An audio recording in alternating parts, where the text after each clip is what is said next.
the development of full artificial intelligence would spell the end of the human race.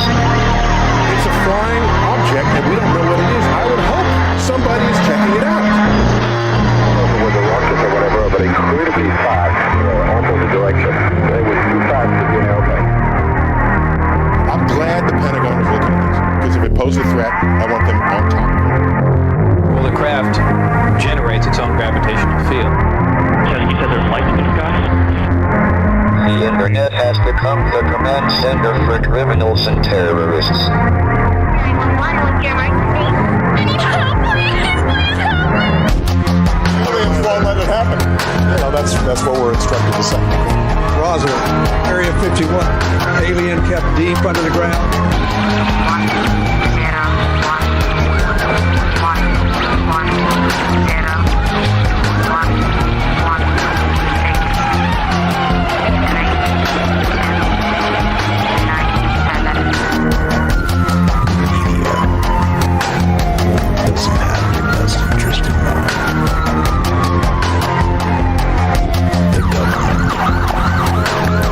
self-serving.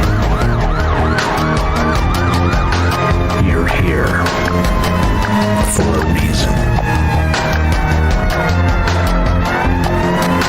You're listening to Troubled Minds Radio.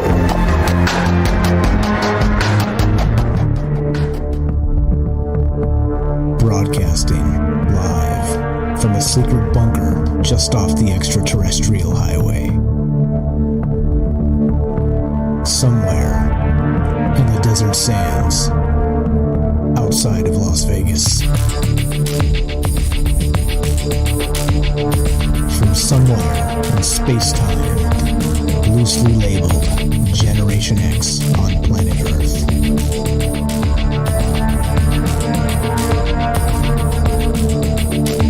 And asking questions of you in earnest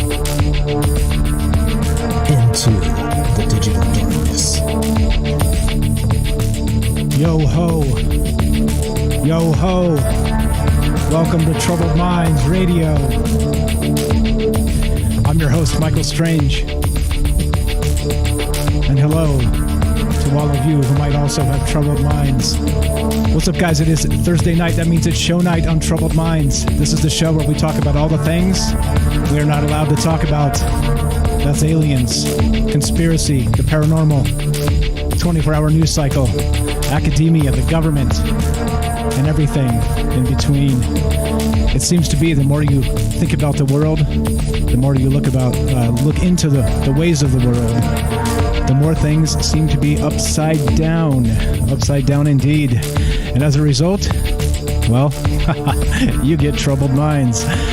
So we're live tonight. If you want to be part of the show, as always, we're streaming this live on YouTube and on Facebook. We're streaming this, or we're broadcasting live on the Fringe FM. Wow, see? Whoa.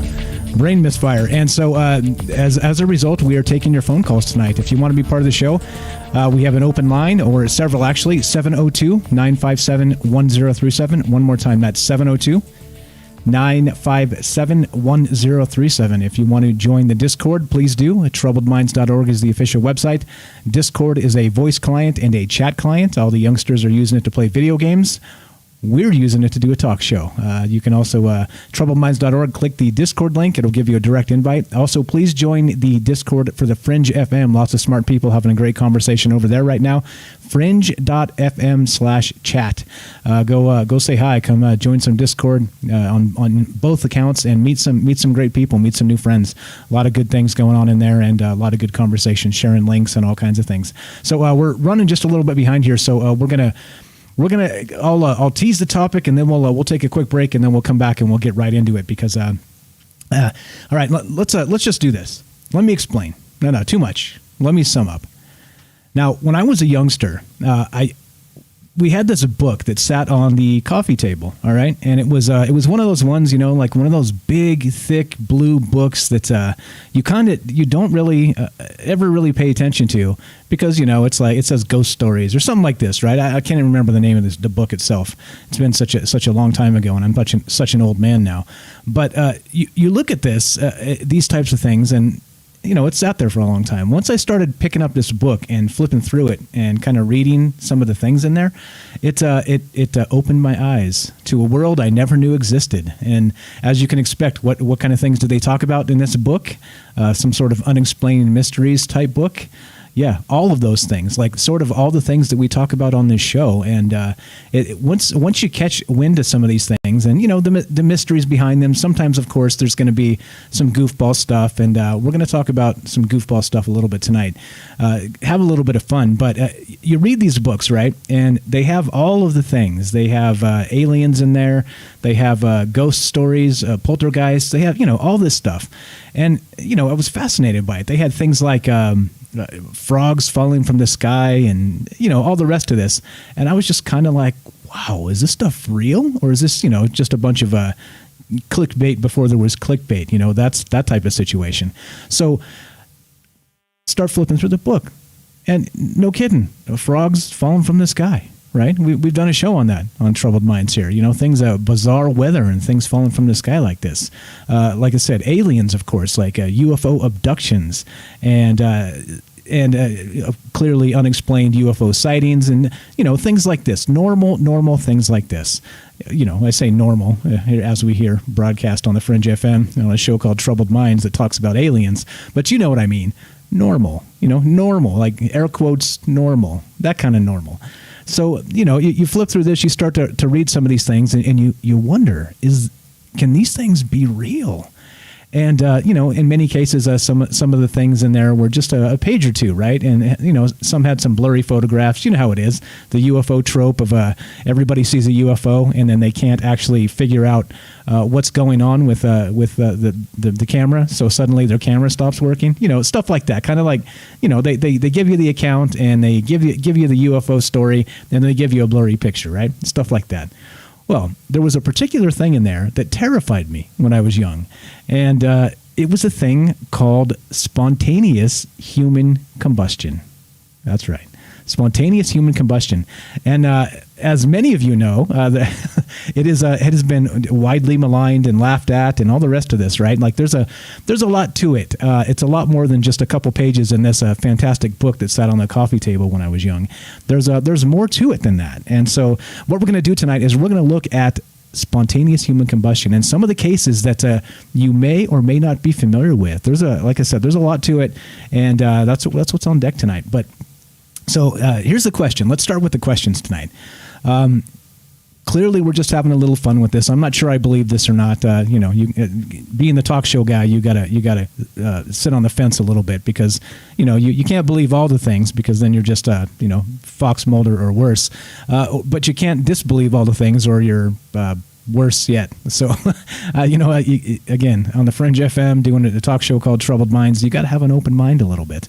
And so that's what we're going to talk about tonight. Spontaneous human combustion. Have you guys heard of this? That's the question. I know many of you have heard of this, but as the questions mount and I start to wonder what's going on with this, and I did a whole bunch of looking into it, of course, like I normally do, and we have some clips to play and some stories to tell. But one, have you heard of spontaneous human combustion? Two, what are your initial thoughts? Is it like face palm? You smack your forehead and roll your eyes and go, oh, geez, this, right? Is it one of those situations? Or is it something that kind of piques your interest and gets you actually interested in what's happening with this phenomena? I think that's the question here is how much do you know about it? Is it something that kind of gets your mind racing and thinking about these things?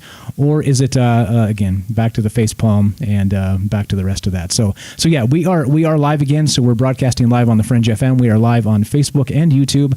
TroubledMinds.org. Click the Discord link if you want to join the Discord, and fringe.fm/chat if you want to join the Discord there. Please do. Please join both.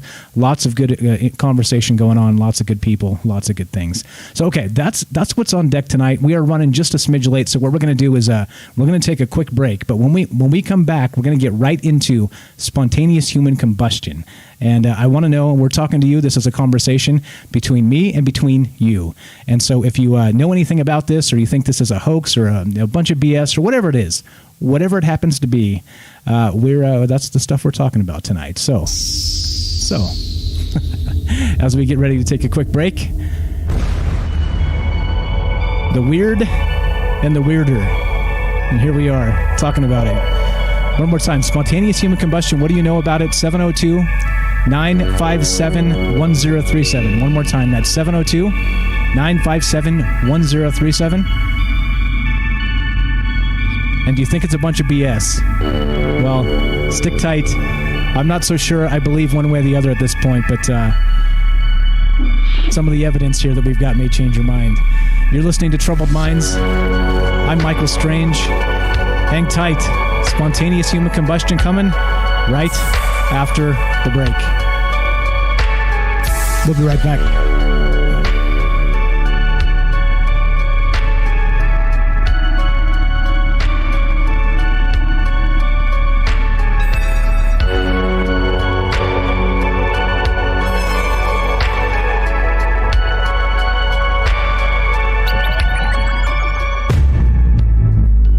My name is Alex Exum, and you're listening to The Fringe FM.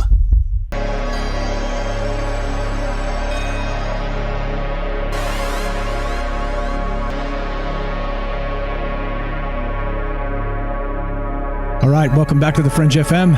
You are listening to Troubled Minds. My name's Mike. You can call me Michael Strange. My friends call me Mike. And we're talking about spontaneous human combustion tonight. Streaming live on Facebook, streaming live on YouTube.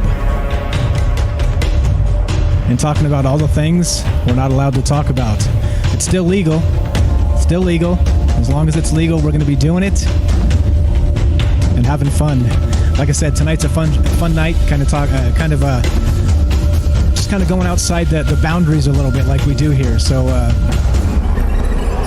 the questions of the evening. What do you know about spontaneous human combustion? Is it like a facepalm type subject to you, or do you believe that this thing can actually be real? So if you want to be part of the show, we are live. We're taking phone calls, 702-957-1037, and you can join the Discord, troubledminds.org. And let's go. Let's get started with this. We're a little bit late, so let's just start with what this actually is. Clip 1, spontaneous human combustion. Action. Spontaneous human combustion is the phenomena of a human body catching fire for no given reason and with no ignition source. It's thought that spontaneous human combustion actually begins from the inside out. There's something inside of you that burns throughout your body, which is a horrifying thought, that there's some, force inside of you that's just, trying to get out, that will take over your every being, kind of like a werewolf. If you Google images for spontaneous human combustion, you get things like this, very grisly images of bodies that have been completely turned to ash. But some of the interesting things about spontaneous human combustion, or the cases that have been considered that, is that the fire is localized. It doesn't spread throughout the whole house. It doesn't burn the house down in these particular cases anyway. And there doesn't seem to be any source of ignition. Also, it's not uncommon to see feet and legs that are still around and have not been affected by the rest of the fire. It's almost like the torso itself is what burns. This phenomena has been described for hundreds of years now. One of the first recorded instances of it was in 1468. It was a knight in Poland named Polanus Vortius, and the story was that he was at a party or a gathering, a dinner or whatever, and he drank two ladies, they called it 2 ladies of wine, and then vomited fire. Yo, that wine was fire. In 1731, a member of Italy's royal family, Cornelia de Bandi, actually was found in her room as a smoldering pile of ash right next to her bed. The bed was untouched, the sheets were unsinged, the rest of the room was okay, but there was this oily residue covering all of the surfaces and the window and everything, which is something that you're going to hear more about. Many believe that maybe she was struck by lightning that came in through the window. In the Victorian days, spontaneous human combustion was associated with alcoholism, although it's thought that association may have come from people in the temperance movement to try to discourage people from drinking. Okay, so from excessive alcohol. Now, let me tell you, I cannot confirm or deny that I know anything about that, but I can kind of hint that I don't think drinking a lot of beer will spontaneously combust you. Just FYI, from a non-expert, if you get my meaning. All right, we got a phone call. Let's take this and we'll keep on moving here. What's up, Paul from New Hampshire? New Hampshire. How you doing? Yeah, it's New Hampshire. Hey, Mike, how are you?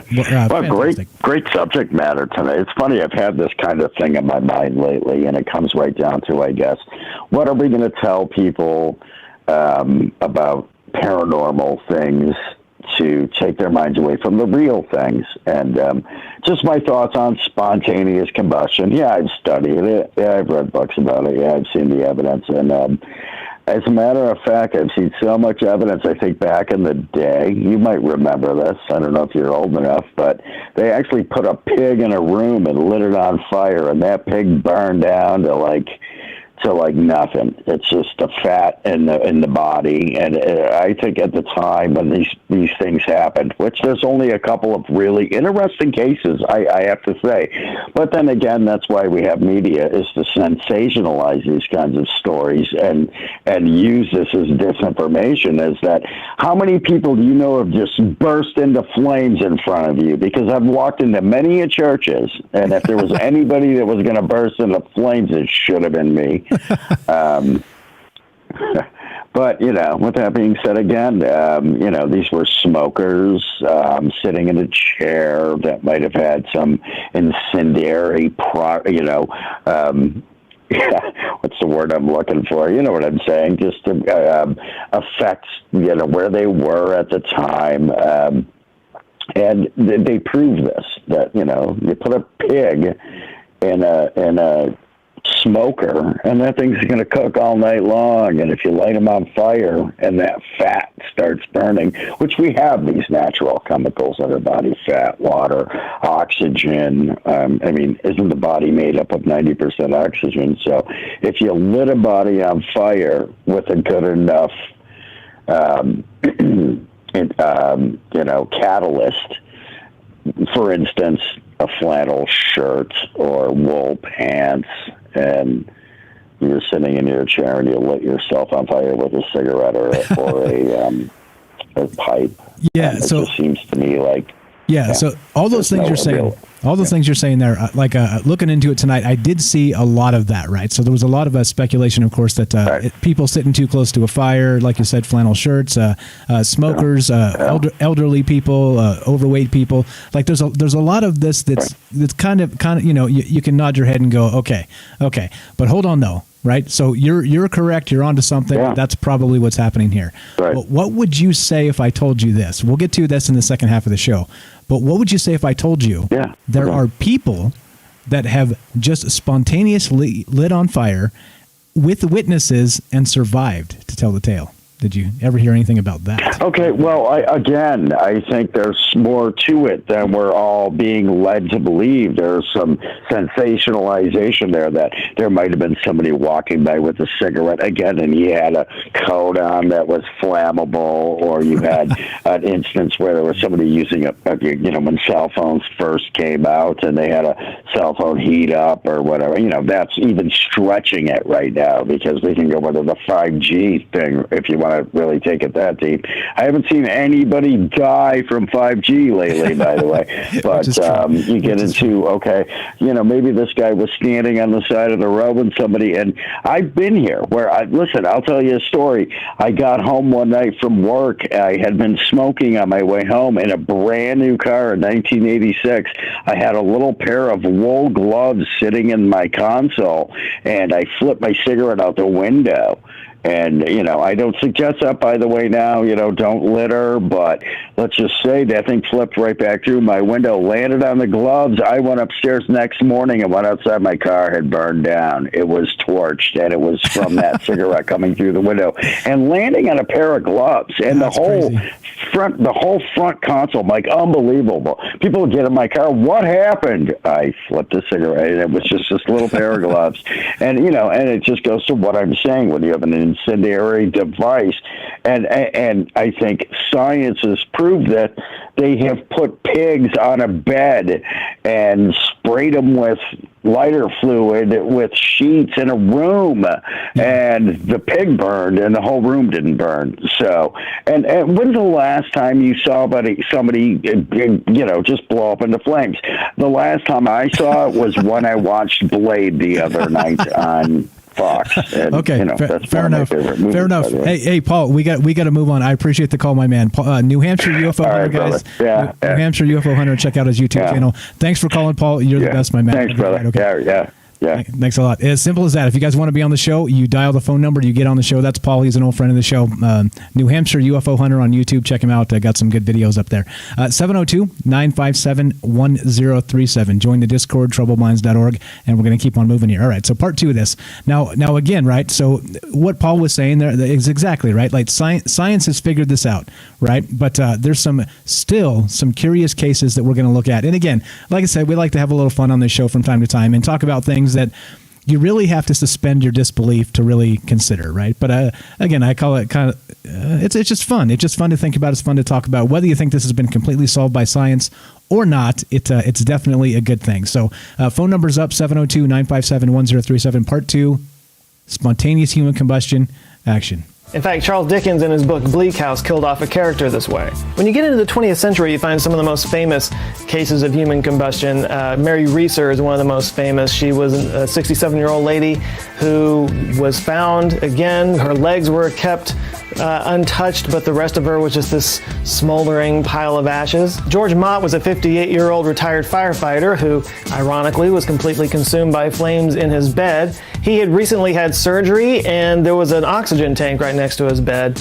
He was a former smoker, but they think that he may have been smoking that night when this happened. Helen Conway was an elderly and infirm woman who was babysitting her granddaughter, and she was apparently so immobile that she had to use a bell to get her granddaughter to go upstairs to do things for her. Probably not the best person to be babysitting, but apparently a neighbor saw a fire in the upstairs and ran in, and the granddaughter had no idea this was going on, but they went up there and they found that this woman was completely burned alive in her chair. Now, most of these things are reported. They were people that were found after the fact, so it's just kind of a pile of ashes and people are trying to figure out what happened to them. But there are cases where there were witnesses, where people actually saw this happen. In fact, one of the most recent ones, the most recent reported spontaneous human combustion case was in London. A 70-year-old man named John Noland, who was from Ireland, was in London. He was just walking down the street. Witnesses reported him just suddenly bursting into flames, and he survived long enough to get to the hospital, but he did die at the hospital. Another fairly famous case was a woman named Jeannie Saffin. She was 61 years old, but she was mentally challenged and had the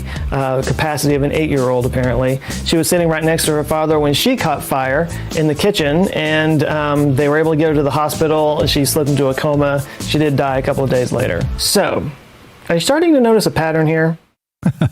Yeah, he's just like what Paul was saying there. So it seems to be, in many cases, the elderly, people that are immobile, things like this, right? There seems to be a pattern that we'll continue with these clips right here. Let's go to Discord. Actually, we got somebody in Discord. I don't know if you're there. Let's pull you in and say hello. Can you hear me? Testing 1 2. You're on Troubled Minds with Mike. You're on the air. Testing 1 2. You got to unmute if. Yeah. Okay. All right. Never mind. All right. So there you go. If you want to be part of the show, 702-957-1037, troubledminds.org. Click the Discord link. If you want to be on the show on Discord, just jump in the caller queue right there, and I'll bring you on the air just like that. So just be ready to go. Make sure you've tested your microphone and stuff. And they got ways to test that in Discord itself in the settings. Okay. So anyway, let's continue talking about spontaneous human combustion. And so we're going to just burn through like the kind of the brief of this and the scientific, what the scientific community says about it. Okay. And again, like I said, I think this is probably, for the most part settled. But it's, again, fun to suspend disbelief and talk about some interesting things. So that's what we're doing here tonight. So let's go part 4. This is part 3, spontaneous human combustion action. Most of these cases feature elderly people with mobility issues. Most of them are smokers. Often these people are overweight and have other health issues. And these often occur near a source of a flame like a fireplace or a candle. George Mott, for example, he hadn't smoked in years, so his family insisted that he wasn't smoking, and yet right on top of his oxygen tank was some matches.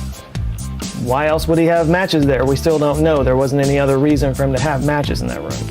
In the case of Helen Conway, not only was she a smoker, but she was apparently such a careless smoker that firefighters reported seeing cigarette burns on furniture all around the house. It's almost like a person passed out or had a heart attack while they were smoking and just caught fire. couldn't be something as mundane as that, could it? One of the mysteries that people who follow spontaneous human combustion always go back to is that the human body is notoriously hard to incinerate. Crematoriums have to put a lot of effort into cremating a body, and even then there's often a lot of bone particles that are left over that they have to actually grind down so that it can be the size of ash. So is it possible for a cigarette or a small ember to actually turn a human body into ash when it's that hard for a crematorium to do it? Well, actually, yeah, it is, thanks to the wick effect. The wick effect, also known as the candle effect, basically describes the burning of a human body just like a candle. In a candle, you have a wick, which is basically like the tinder for the flame, surrounded by a fuel source, which is the wax.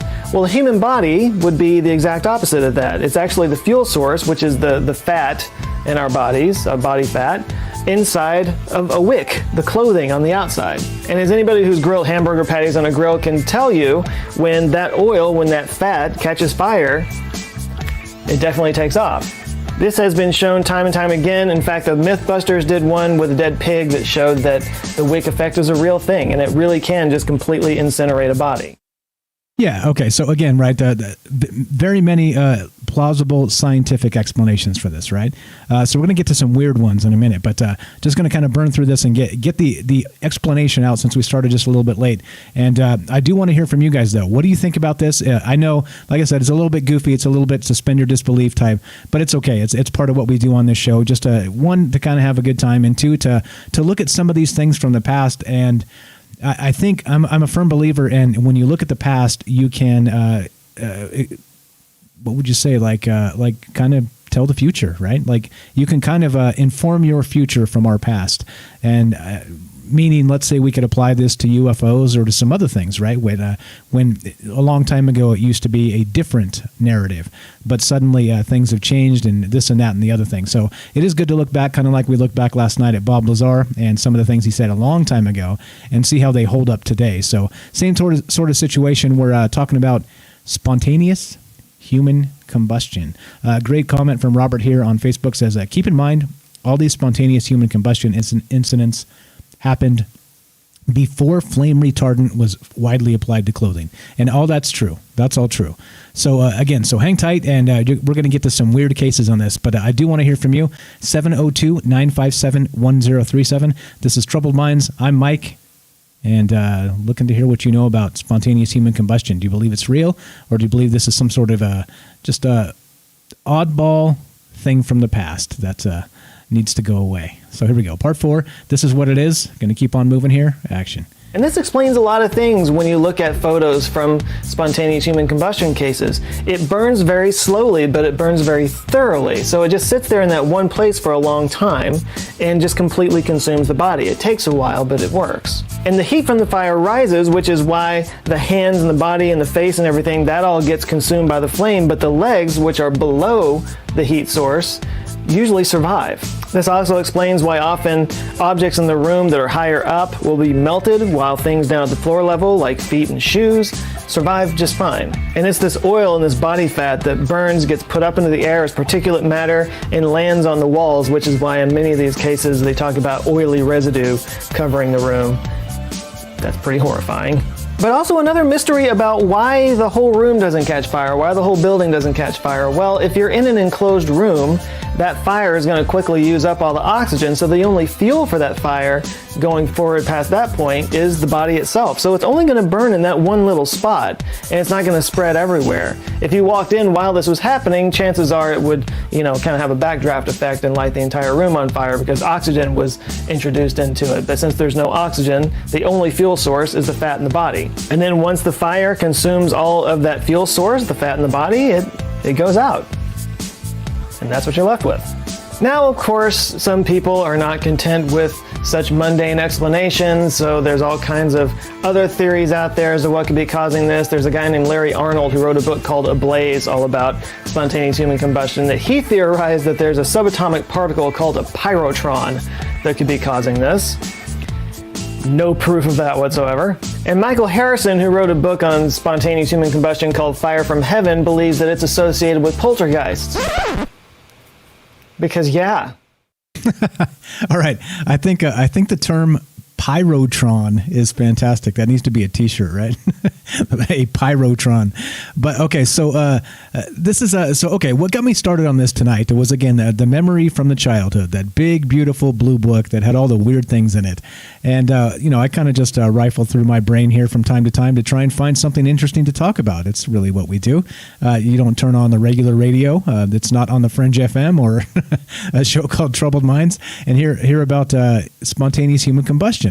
So I was, doing that memory, and I was like, okay, is this really still a thing? Is it? It can't be, right? I mean, in the world of the internet, I was like, well, okay, let's check. There's a way to find out. So I went to the Google search tool, and I put in spontaneous human combustion, and I was curious if it's still getting searches today. And sure enough, the search term, spontaneous human combustion, got 18,100 average monthly searches. And I believe that's just the United States, the tool that I put in here. So that's a lot. That's a lot of searches, right? Average monthly. I would call that evergreen. Oh, boy, I'm terrible. Okay, so that's kind of what got me on this. I was like, all right, look. This is probably one of those subjects where you're like, let's talk about it with a smirk. But then I pull up the search history of how many monthly searches, and there's people interested. There's people interested in this, and still talking about it.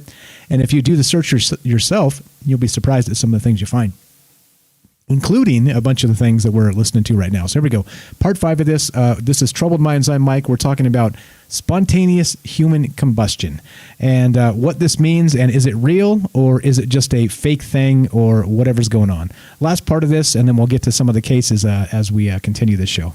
There's a great website that I found. I'm linking to it down in the description below. It's called anomalyinfo.com that actually lists every single case of spontaneous human combustion in chronological order, all the way down to 2017, this last one.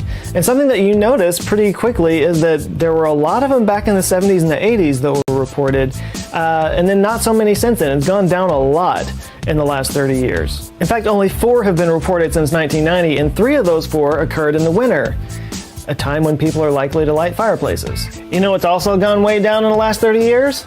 Smoking. It's amazing how people tend to burst into flames when they're around flames. Another thing to consider is the type of materials that were used in clothing and furniture in the 20th century. In the 40s and 50s, polyester was really big. Polyester is hugely flammable, not just on clothes but on furniture. But also on furniture, they often used foam that was petroleum-based, which is incredibly flammable. That's why they don't use it anymore.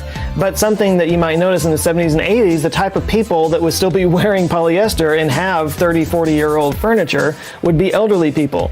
The type of people who might be smoking and fall asleep or have a heart attack. You know that fireman that visited your 3rd grade class and told you not to have oily rags laying around? Yeah, these old people were basically oily rags. So in most cases of spontaneous human combustion, it can be explained just that simply. It's not spontaneous at all.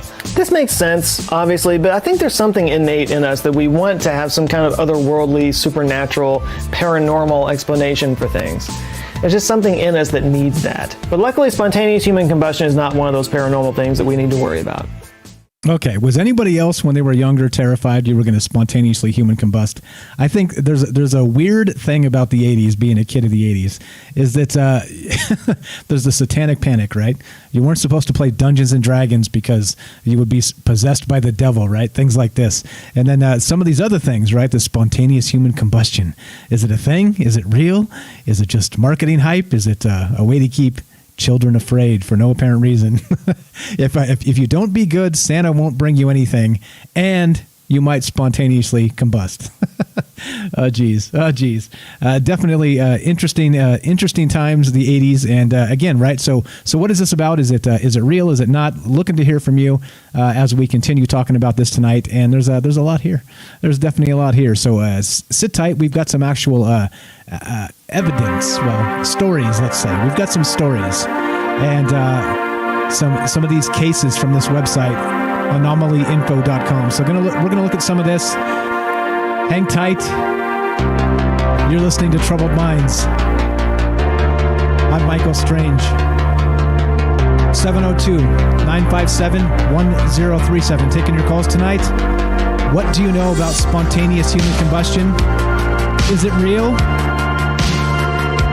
Or is it something else entirely? Hang tight. We'll be right back.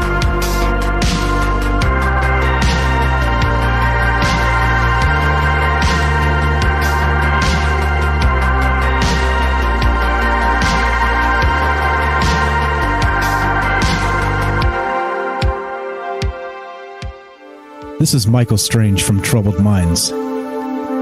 Did you hear that scientists recently discovered radio waves coming from Proxima Centauri? Well, I cannot confirm nor deny. We are broadcasting from that neck of the woods. You are listening to KTLK, The Fringe FM.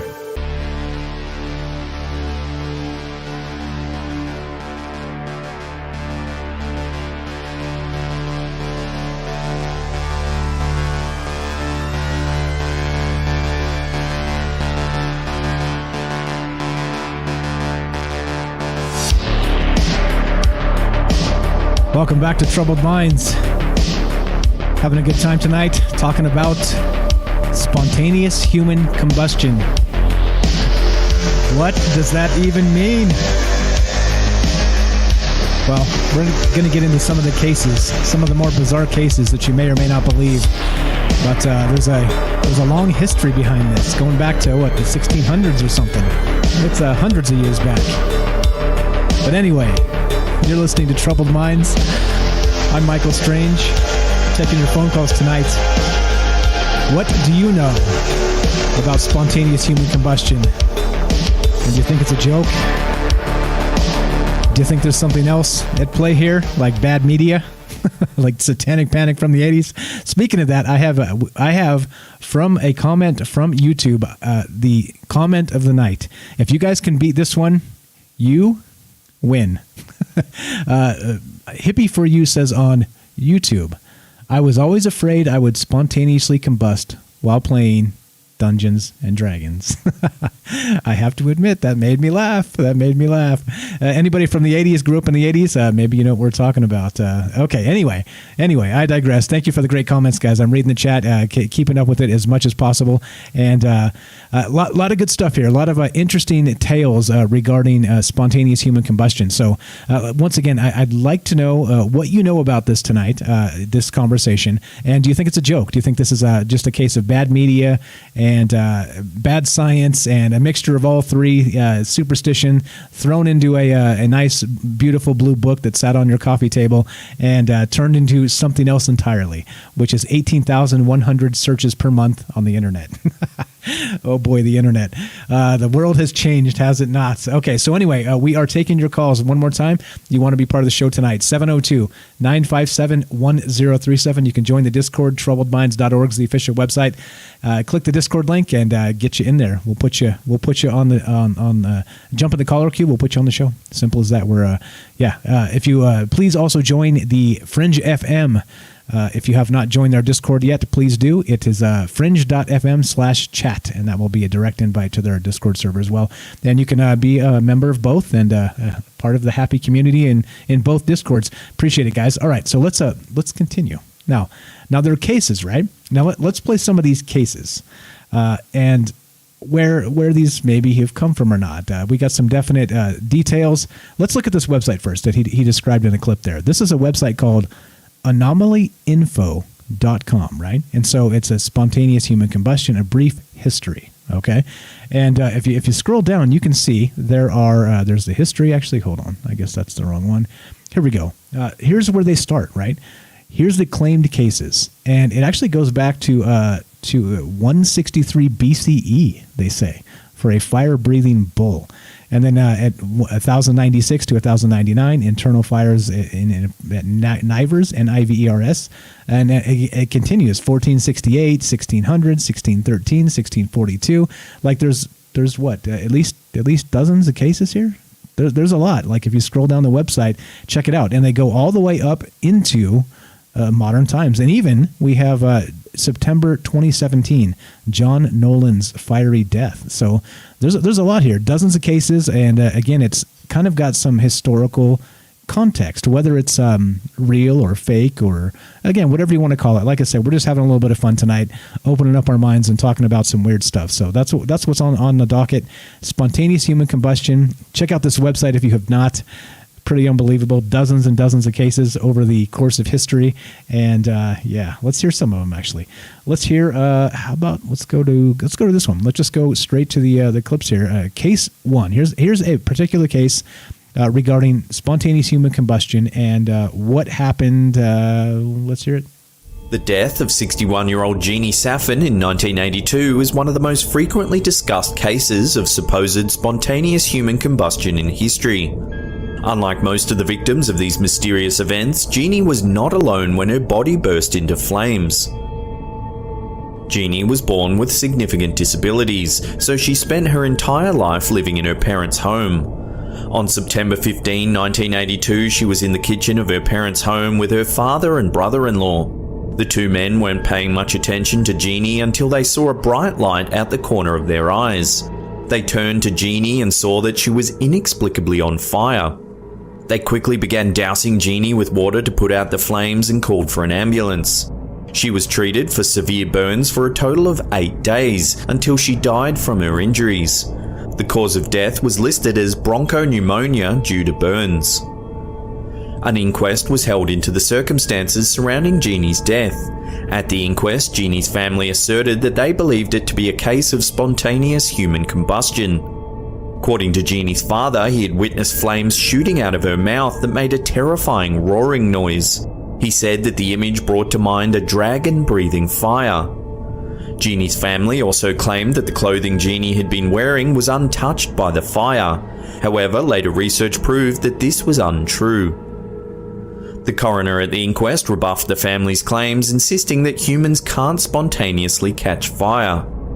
Researchers later put forth the theory that the fire had been caused by the pilot light from the family's kitchen stove.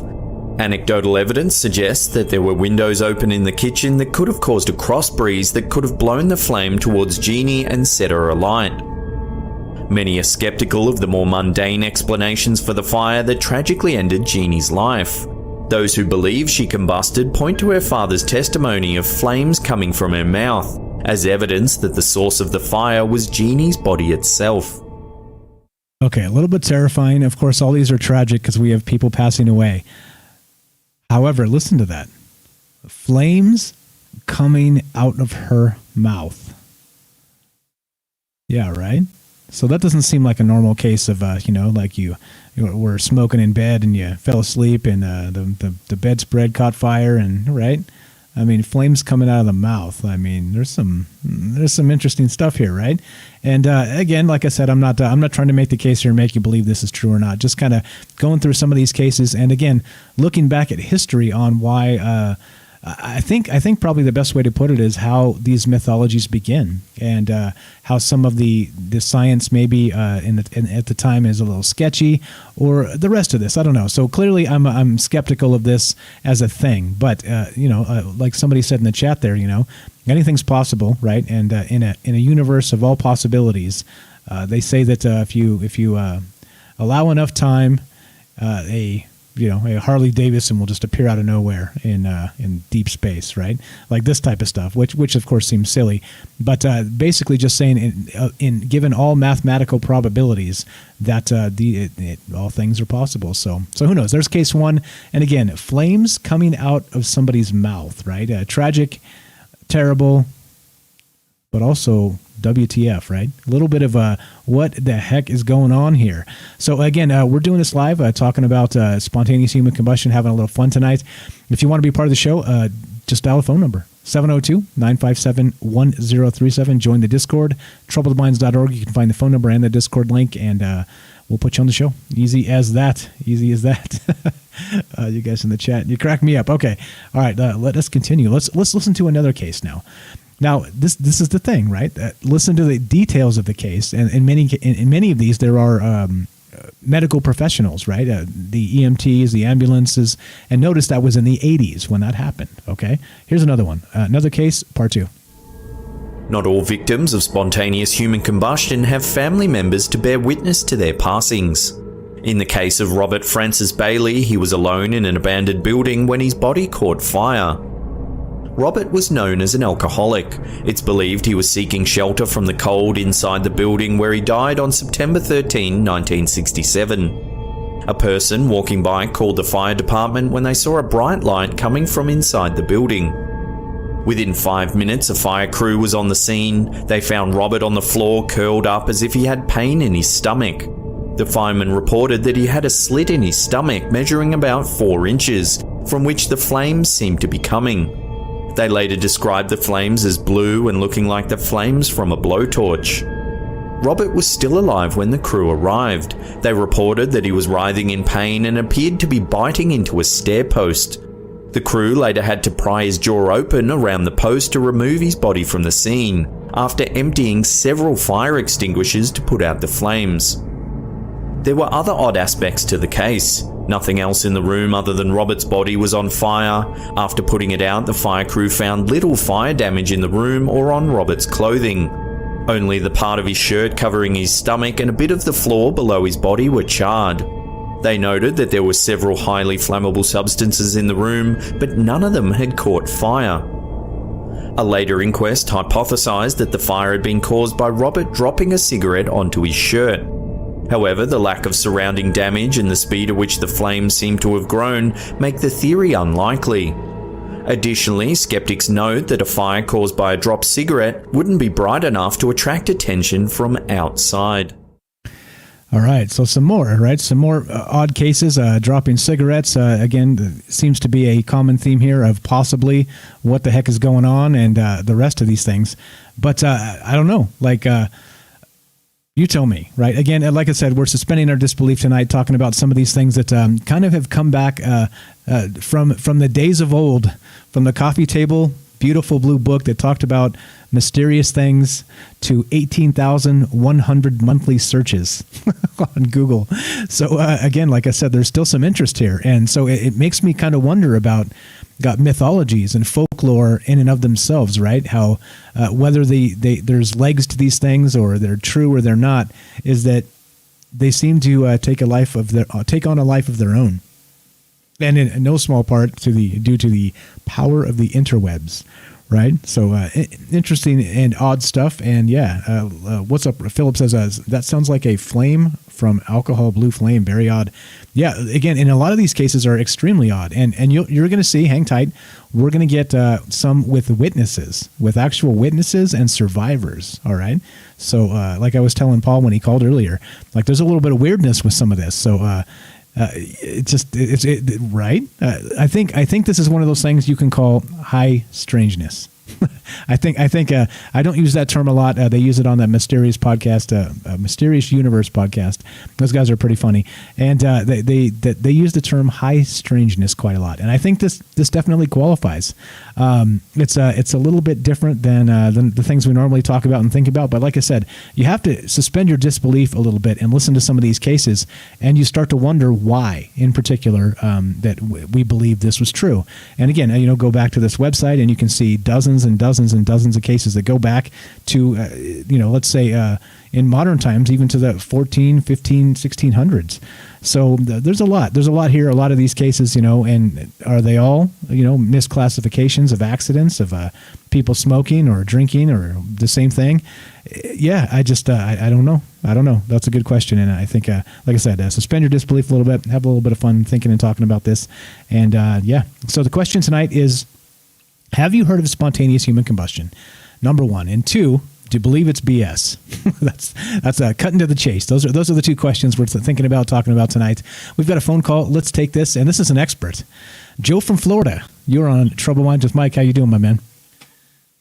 Not too bad. How are you guys doing tonight? Doing very well, thank you. Joe is a funeral director, and so he's got some actual experience with bodies burning, deceased bodies.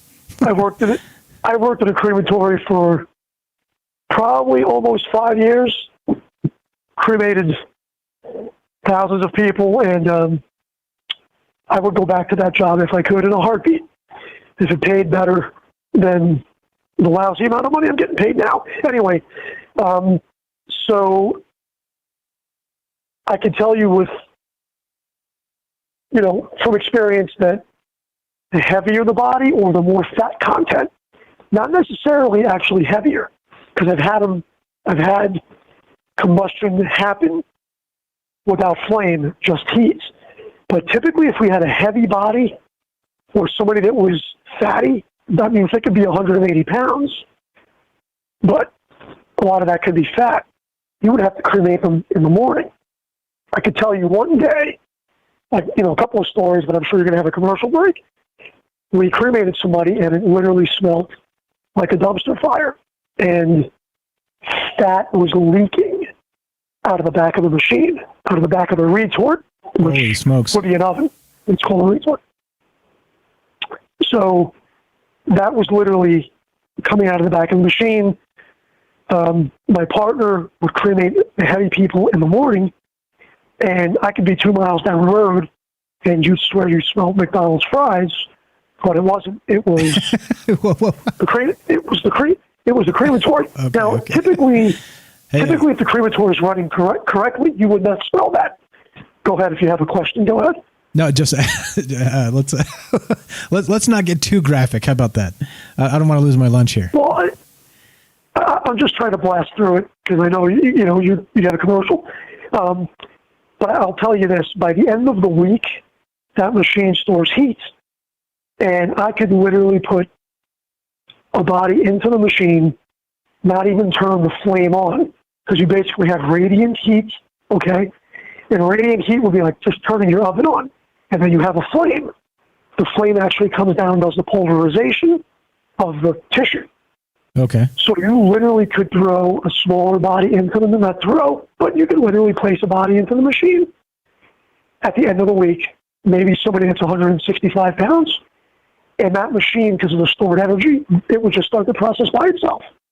And you would have to make sure that all the vents were closed and certain things were done so you wouldn't have emissions coming out. But I think a lot of these cases, I think, are true, and I think the circumstances have to be just perfect, because the one thing that catches you or catches me is that it is totally ash. And I can tell you, after most cremations, there are hip bones, femurs are left, okay? Those things are left, and you do have to pulverize them when you're done. But in rare cases, I have had pretty much nothing but ash to sweep out, and that's cremating at 1,750 degrees, but that's a controlled temperature. I have had bodies take off on their own because it was a machine malfunction and the body composition was probably right. I've had machines take off on their own to 2250, and you don't want to be there, because I've had that happen, and it almost felt like if we were in a nuclear reactor, we'd all be dead. And that was taking off on its own fuel, but it had stored heat energy. Wow. Okay. To help that chain reaction go. So when you just played that case about the guy with his stomach acid, okay, you don't necessarily have to be morbidly obese or look obese to actually have a lot of fat content. I mean, a lot of us here are probably fit, but we might be considered fat. Maybe, if you did a fat percentage test, right? So you've got all those things, and I tend to believe that, polyester, all of these cases had fire in the room or something, and if you had a coal or an ember or something that was hot enough, it might just be the chain reaction and go off, even a lightning strike. Interesting. So, I'm not going to lie. I was Joe's a long time friend of the show, calls in all the time. He is a fascinating dude to know. Number one, fantastic dude. Number two, he does a job that most people really don't even consider. I call it the invisible process, right? Like, people just expect these things happen, but there's people actually out there doing them. And he's actually been pretty valuable, giving some information about what's going on the ground with this COVID stuff, right? Kind of being able to say, well, it actually is happening with particular body counts or this or that or the other thing. So as always, Joe, I appreciate all the input, man. Your expertise is invaluable in a profession where people just typically don't hear about. Let me ask you while I got you on the phone here. So what do you think about this spontaneous combustion thing? So knowing what you know about it, do you think any of this is actually possible, that maybe a particular chemical reaction or something like this, maybe at the right time of whatever, like let's say the moon is in alignment and you have the right chemical composition and the sun glints on the mirror, or you know what I mean? Something like this. Do you think it's possible at all, or do you think it's just a bunch of hogwash? You know what? Like you, I was amazed by hearing about that in the 80s. I think a lot of those cases are probably true, because the further back you go in time, I think it'll be harder to do that, to hoax it, I should say. But there is such a thing as pH levels in the body, okay? We do know that there were experiments done with stomach acid with live people. It's in a book somewhere that I remember reading, but clothing, some people put in the chat, and rightfully so, that clothing, fire retardant, things that we didn't know about at the time, So, of course, I just find it amazing that the combustion process on some of those cases is so complete that there are no long bones. You might have feet and arms. And that makes sense. The last story, and I'll let you go, it's a funny story, but anyway, I walked into the cooler to take a body out. And my partner was already in there, and he was shaking hands with an arm. It was just literally an arm. And what happened was the torso actually got donated, and all we had left in the box was a pair of arms and a pair of legs. And that would take forever to cremate. And the reason why it took forever to cremate was because, I'll give you a guess. One guess why. Just a pair of arms and a pair of legs would not cremate. Body fat. Exactly. No fuel. Yeah. Exactly. This sounds like a really terrible, morbid joke waiting to happen. Oh, geez. You know what? I'd love to make a 22-minute comedy about all the fucking crazy shit that I've seen. All right. Because you would not believe it. All right. You're swearing on the radio. I'll let you guys go. We got to go. Thanks, Joe. You're doing so well. Good night. Man. You're doing so well. Joe from Florida. There you go. So we got some actual expert ground, like a boots on the ground situation over there. Again, like I said, Joe's been fantastic because he calls in and tells us, keeps us actually up to date with what's going on in his neck of the woods, right? And I've always said that it's important for us to talk to each other, especially in professions like this where people don't really get just a lot of information coming out of those types of things, right? And so he's able to spread some of that around and let us know what's actually happening. And like I said, with the COVID stuff, there's a lot of conspiracy theories with all that. I'm not talking about that. We don't talk about that. But he was able to verify or not verify what was actually happening on the ground out there in his neck of the woods. So definitely interesting. And thank you, Joe, for the call. I appreciate it. You were fantastic. I give you a 99%. Holy smoke. Come on, man. All right. So we're talking about spontaneous human combustion tonight. And so what I want to know from you, and we're taking your phone calls, is this real or is this not real? Is this a situation where it's just a bunch of BS, it's a bunch of folklore that's been kind of passed down through the ages type of thing, and then caught fire on the internet for 18,100 searches per month, and here we are talking about it now. Again, I'm not so sure I believe it, but again, there's some pretty bizarre cases, right? So hang tight. We're gonna continue talking about this, and I want to hear from you. And do you believe in this stuff? Do you think that again, like I said, suspend your disbelief a little bit. If you don't, that's okay, and we'll continue talking about this as we roll. So let's continue, and let's do this real fast. Let's start this. How about that? Yeah, let's do it. Thanks for the call, guys. Appreciate it.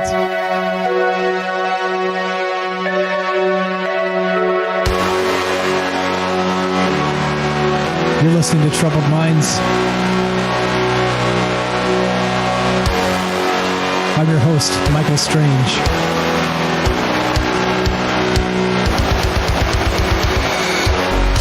(702-957-1037). One more time.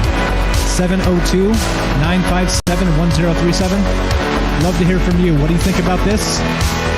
talking about spontaneous human combustion. Is it folklore? Is it BS? Is it possible that it's true? All options are on the table. Looking to hear from you. One more time. Troubled Minds, stay tuned. We will be right back.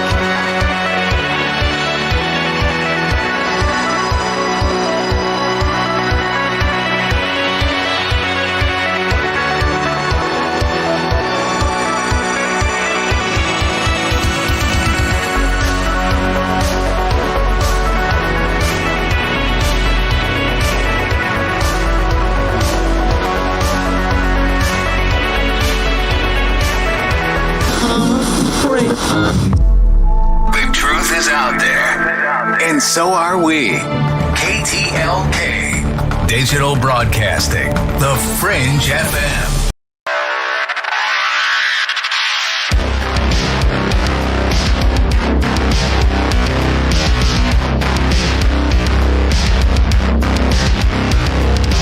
Welcome back to Troubled Minds. I'm Michael Strange. We're talking about, that's right, you can't even believe it, can you? You can't even believe it. We're talking about spontaneous human combustion. We're talking about how these cases go back to the 1600s and even earlier. We're talking about what you know about it.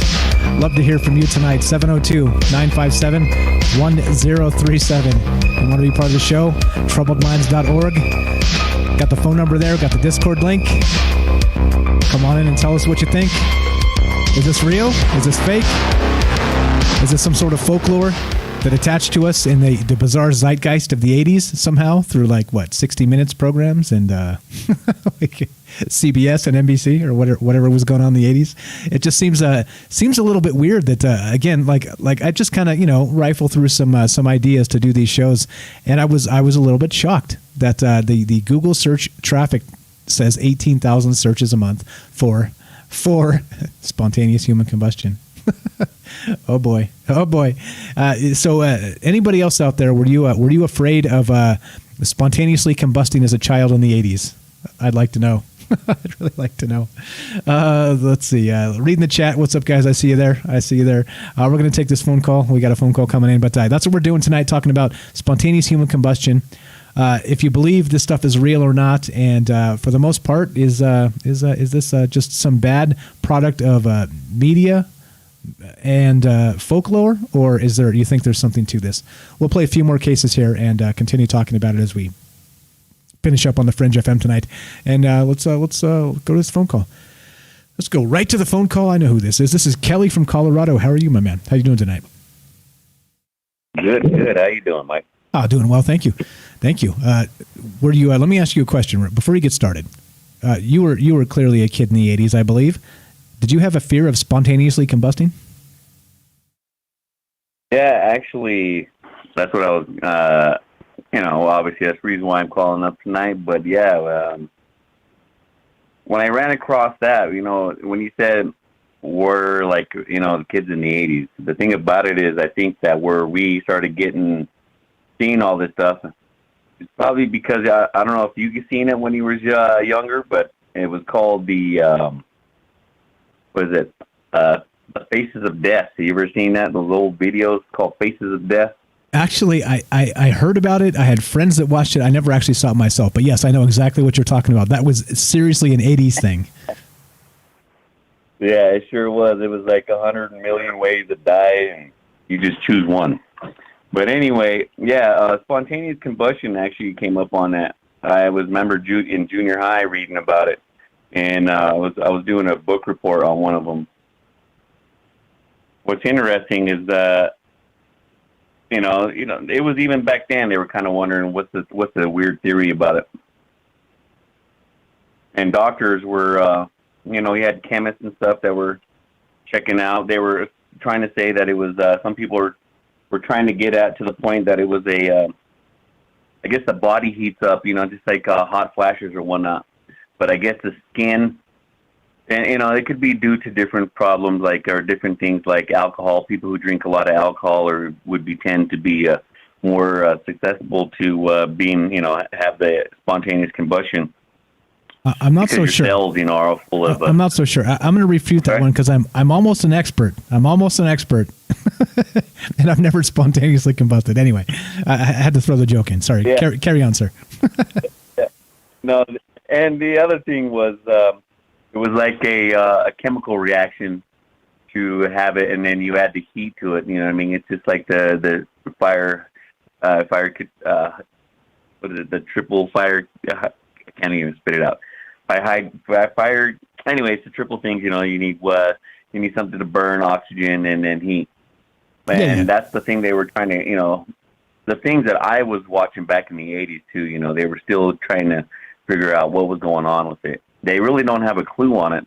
But the interesting thing about the whole spontaneous combustion that I found interesting, it was not just the body would just, engulf in flames. I mean, it would take out bone. I mean, it would take bone out. It turned bone to ash. It would take, all your body with the ash. But it would be so hot to melt bone like that to turn to ash, but it wouldn't catch the rest of the house on fire. It would only stick in one area.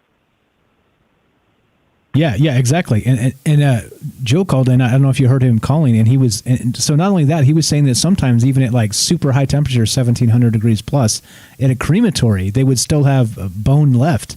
And so weird, right? That like an actual crematory, you have temperatures made to basically turn body to ash, and suddenly some of these other cases, you get nothing but ash and no bones at all.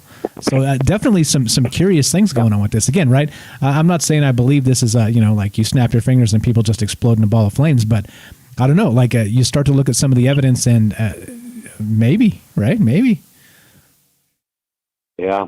I don't know if you pulled any pictures up, but some of the ones that I've seen was like the lady, the one that was, I think it was like the most recorded one was in 1880. And it was a lady that was, she just spontaneously combusted in her chair, her seat. And I believe that's the beginning when I first saw, like, it looked like the, body, but the only thing was left was her feet.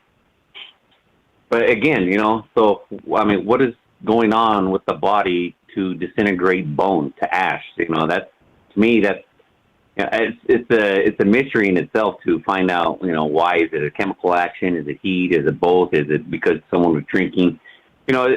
You can try to put some of that stuff together, but like the one was that they were trying to say was like, I heard people were saying that the clothing, which is, they call it the wick theory, where the body, is like you wear, your clothes a lot, I guess, some people did back then without doing laundry.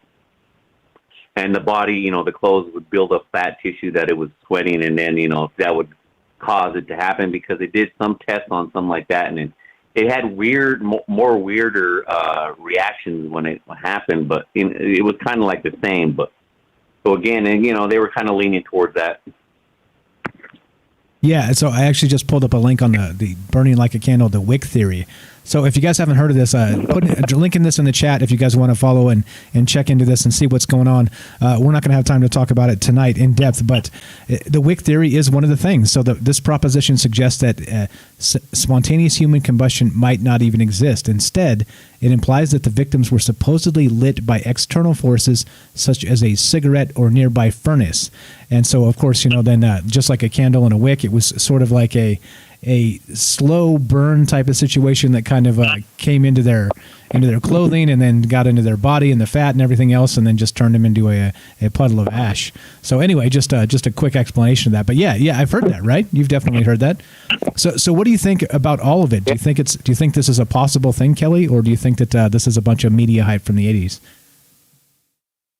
No, I mean, you had cases back in, like I said, 1800s, so, I mean, this is not something that's new, and, but, it blew up, like, in the 80s. Like I said, everybody was into, like, that death culture, you know what I mean? Like, you had Faces of Death, or Traces of Death, those videos of everybody.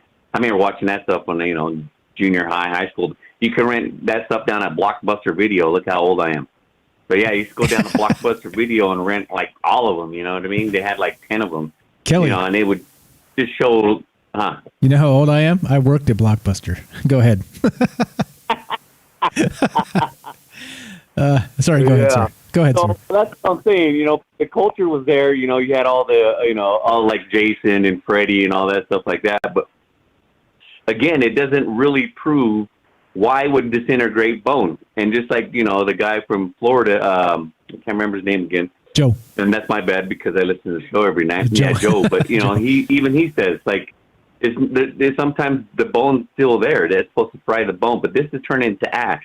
So to me, and some of the stuff, I would say this is kind of, and the stuff, a lot of, like I said, the reason why I'm on the show, because I research all this other stuff as well. But yeah, that one's it's unconclusive to me. It's kind of weird. It's just why and how the body would be able to create so much heat to disintegrate bone, but yet not burn down the whole house, just in that area.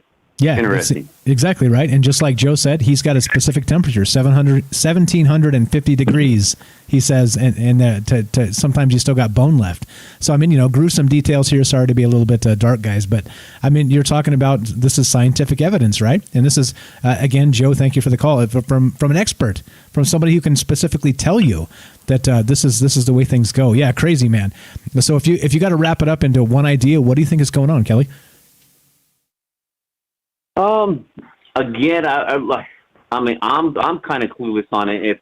Because we don't know everything what the body can do. You know what I mean? So again, if you could be like, you hear about the monks, what they could do with their body, with their rainbow body, they can, then there's scientific proof where they can, shrink their body into like the only things left is like bones, I believe, and I think the teeth and some hair follicles. That's about it. So, I don't know. It's just, to me, I really can't say.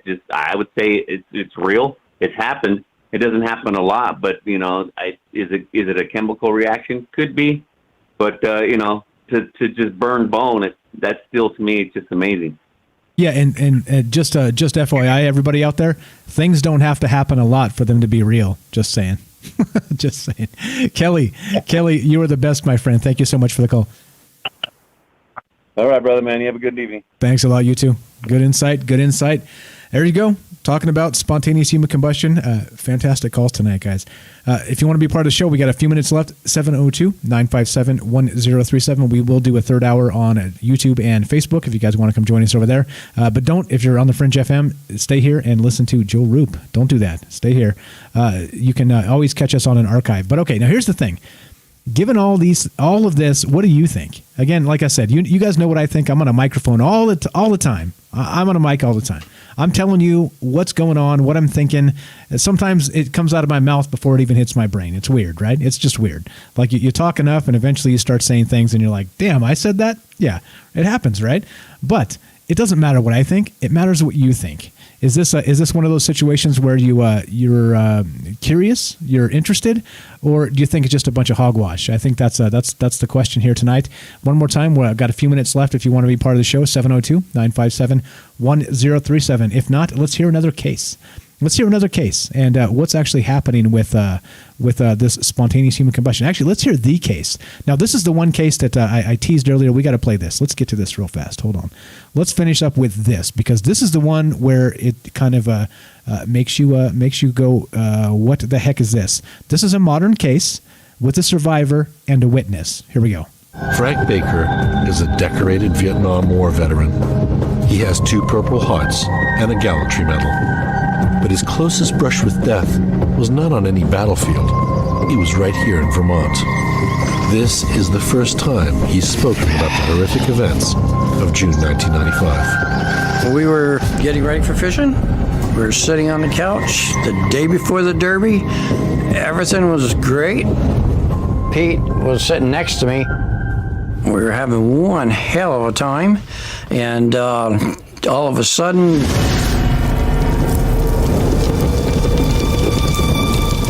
it was the damnedest thing I've ever seen.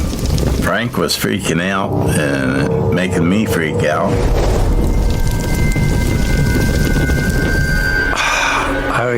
I was in sheer panic. All I could do was try to fight it.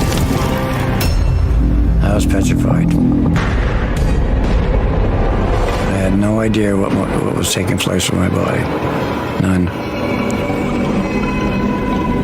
Eventually, Pete and Frank managed to extinguish the flames and get Frank to a doctor. For Frank, this was only the beginning, and the medical profession were no help. The doctor was completely baffled, and he said, looking at it, Frank, this burned from the inside out. And he said, I've never, ever seen anything like this. Yet Frank was nowhere near any source of heat or flame.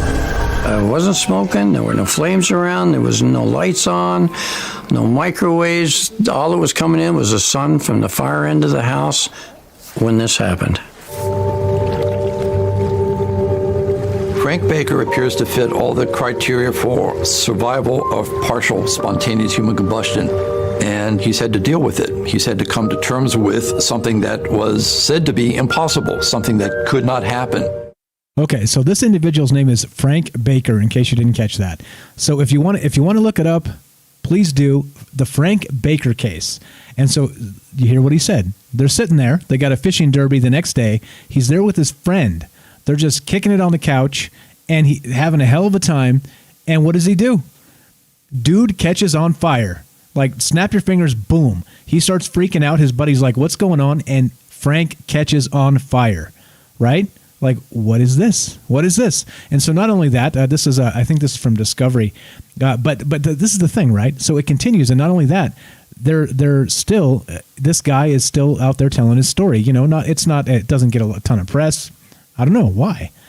Like, he's got a witness. He's a survivor of it. He wasn't smoking at the time or any of the rest of this. He just caught on fire.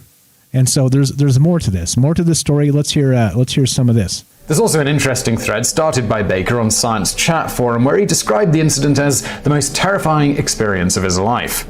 Larry Arnold, author of Ablaze, The Mysterious Fires of Spontaneous Human Combustion, adds to the discussion via interview by noting that Baker experienced a second similar event while fishing a Vermont lake with Wiley. He also mentions Baker felt no pain during either event, a dispensation not extended to the studious Tennessee professor who's going to be appearing in a moment.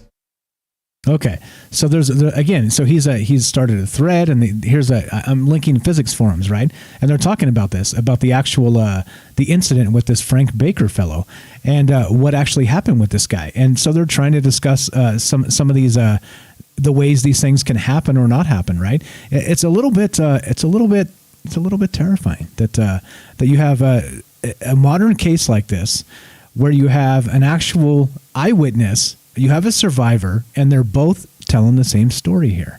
So is this a hoax? Is this a joke? Is this, I mean, and again, right? So there are things, of course, that defy scientific explanation.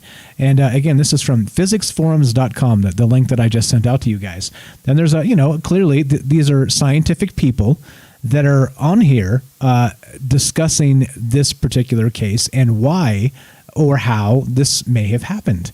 And again, right, like a lot of the people in the thread here are discussing, smoking or, all the normal stuff you would expect, lit a candle and forgot about it, and a bunch of stuff, right? But clearly, again, we have a particular witness. We have the individual himself who survived, and they were just kicking it on the couch, and he caught fire. So no smoking, no candles, no source of heat or flame, open heat, none of this, right? So again, there are some interesting, what would you say, cases where maybe, right? I don't know. Like again, this is something we talk about on this show. We like to take a hefty dose of the maybe juice, right? And I think you have to squint your eyes and take a hefty dose of the maybe juice to get through this one, but. I don't know. This is an eyewitness, right? He's telling his story. He's talking about it happened to him. And he's got a witness sitting next to him, and he survived to tell his tale.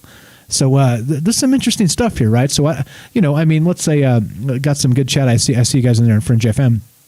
Lily says, do they say there's an odor or does it have smoke? I thought a djinn made of smokeless fire and been possessed by a djinn, and it literally burns you within. So, right? Do you think this could be some sort of witchcraft, or you see, like there are options here. There are things to talk about, and I don't know. I don't. Again, you guys know me. This is not the answer show. This is the question show. We look at these things and we talk about these things, and like I said, sometimes you got to squint your eyes take a healthy dose of the maybe juice and kind of get through it. And I don't know. I think at the end of the conversation tonight, what do you think? That's the thing that matters most. Let's squeeze in one more case here, and this is not from let's go with another survivor case. Here we go. Let's play this, and we'll finish this up. Our first case is Rahul, an Indian child who made headlines for catching fire while yet an infant. This baby Human Torch was barely a week old when he first ignited, and in the span of a couple of months, he managed to flame on a total of 4 times. His parents first admitted Rahul to the Kilpak Medical College and Hospital in Chennai on August 8, 2013. Some doctors initially accepted his parents' claim that the burns were caused by spontaneous human combustion. Most were skeptical, though. However, after tests indicated Rahul was completely normal, pretty much all attending physicians became concerned that child abuse might be the issue here. The KMCH eventually filed complaints with the police and the Child Welfare Committee requesting investigations into the matter. But the parents stuck to the story, and psychiatric counseling revealed them to be normal as well. No investigation was ever launched, but many people suspected that the mother was setting the child on fire. But the story, it doesn't end here. Rahul had a younger brother, Sanjay, who suffered from the same mysterious condition. Born on January 9, 2015, Sanjay was found with his feet on fire when barely a week old, just like Rahul. Sanjay only caught fire on one occasion, but sadly he died on the way to the hospital after suffering from a bad case of diarrhea in February of 2016. Rahul, however, had a burning desire to survive, and he is indeed alive to this day. Okay, with the bad jokes, the bad burning jokes. But okay, right? So then we have a situation where babies are catching on fire. And so clearly they do the investigation. They look into the case. They do psychological evaluations on the parents to make sure this isn't child abuse of some sort. They stick to their stories. They're cleared in their psychological evaluations. And these babies, sadly, caught fire, they say. I mean, again, right? Like, this is sick. But do you think there's something else to this? Yeah. Awful. It was a bad joke, the baby Human Torch. You're right, Philip. I see you in the chat. But yeah, these guys, this is from YouTube, so these guys trying to make the jokes, right? They got jokes. But okay, so in the end, it doesn't, like I said, it doesn't matter what I think about any of this. It doesn't matter. I'm just here kind of to stir the conversation and maybe make you think about things that you maybe hadn't thought of. Maybe since the 1980s while you were playing Dungeons and Dragons, for instance. But on the other hand, do you think it's possible? I think that's the thing here. Lunatic on YouTube says publicity stunt possibly. That's a horrific publicity stunt. But I mean, right. So again, like child abuse and some other things, right? Just awful. But where does this lead us? Where does this conversation go past this? I don't know. Like I said, I haven't really looked into it since I was a youngster, and it surprised me that it's getting 18,000 searches a month. That the search term on Google of spontaneous human combustion. So here we are, talking about this, wondering about this, and what do you think? There's some more cases. We'll continue talking about this, but I don't know. There's some compelling things, but science seems to have properly explained it with people that are, again, the elderly or some folks that don't realize with candles and cigarettes and these sorts of things, the wick theory. And there's some other theories which we'll look into, but as far as this goes right now, I don't know. Again, like I said, I'm going to go with what the science says on this one, just because there's a lot that's a little bit too strange. There's a little bit too. They say high strangeness. I think this is a little bit highly strangeness. All right. So as we finish this up, like I said, thanks for hanging out with us. Thanks for being here tonight. We've got Joe Roop coming up next on the Fringe FM. Don't miss Lighting the Void with Joe Roop, and we're gonna just do what we do. You've been listening to Troubled Minds. I'm Michael Strange, and we were talking about, spontaneous human combustion. And where else do you get that kind of talk? Oh boy. A lot of gruesome stuff tonight. Thanks for having a good sense of humor and the deadpan. And I appreciate it a lot. Thanks for all the great calls tonight, guys. Everybody else, thank you for listening. I know you could be doing 1,000 things tonight. And high temperature strangeness. I see you in the chat there. All right, so at the end of this has been Troubled Minds. I'm Michael Strange. Thank you for listening. Be sure, be strong, be true. From our troubled minds to yours, have a great night.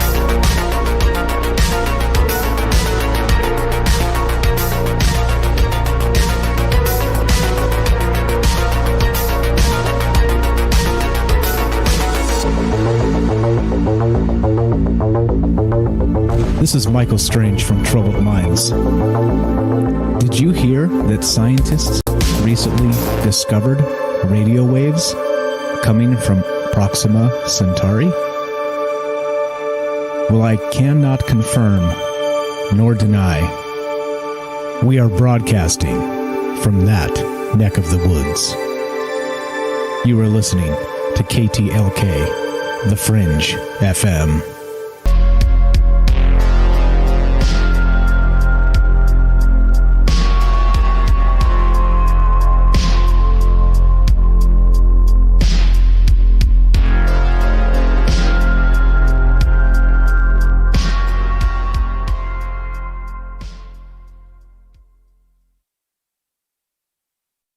All right, welcome back. We're talking about you're listening to Troubled Minds. I'm Michael Strange, and we're talking about spontaneous human combustion. Right, one of the weird things that people don't really talk about too much, but here we are doing it. We got a phone call. Let's go straight to the call. Let's go straight to the phone call. You're on Troubled Minds with Mike. What's your first name? Where are you calling from? It's Robert, and I'm calling from in Washington State. Right on, Robert from Washington. How are you? What's on your mind tonight? I'm doing well. How are you? Pretty good, thanks. Can you hear me well? I kind of live in the middle of the woods, so my signal's not great. Perfectly, actually. You're coming through piping hot. I hear you perfectly. Go right ahead, sir. Sweet. I don't know if we could have the full conversation tonight, but I wanted to speak with you about, some stuff that I'm involved in regarding my good friend, Dr. George Freebot. He's a expert in Tesla technology. He's a UFO alien experiencer. He's a chemist with a Class 4 lab for the U.S. government. And a lot of interesting stuff as far as that goes. So I've kind of dedicated my life goal to trying to make this come about with the Tesla technology, the free energy that comes straight from the earth.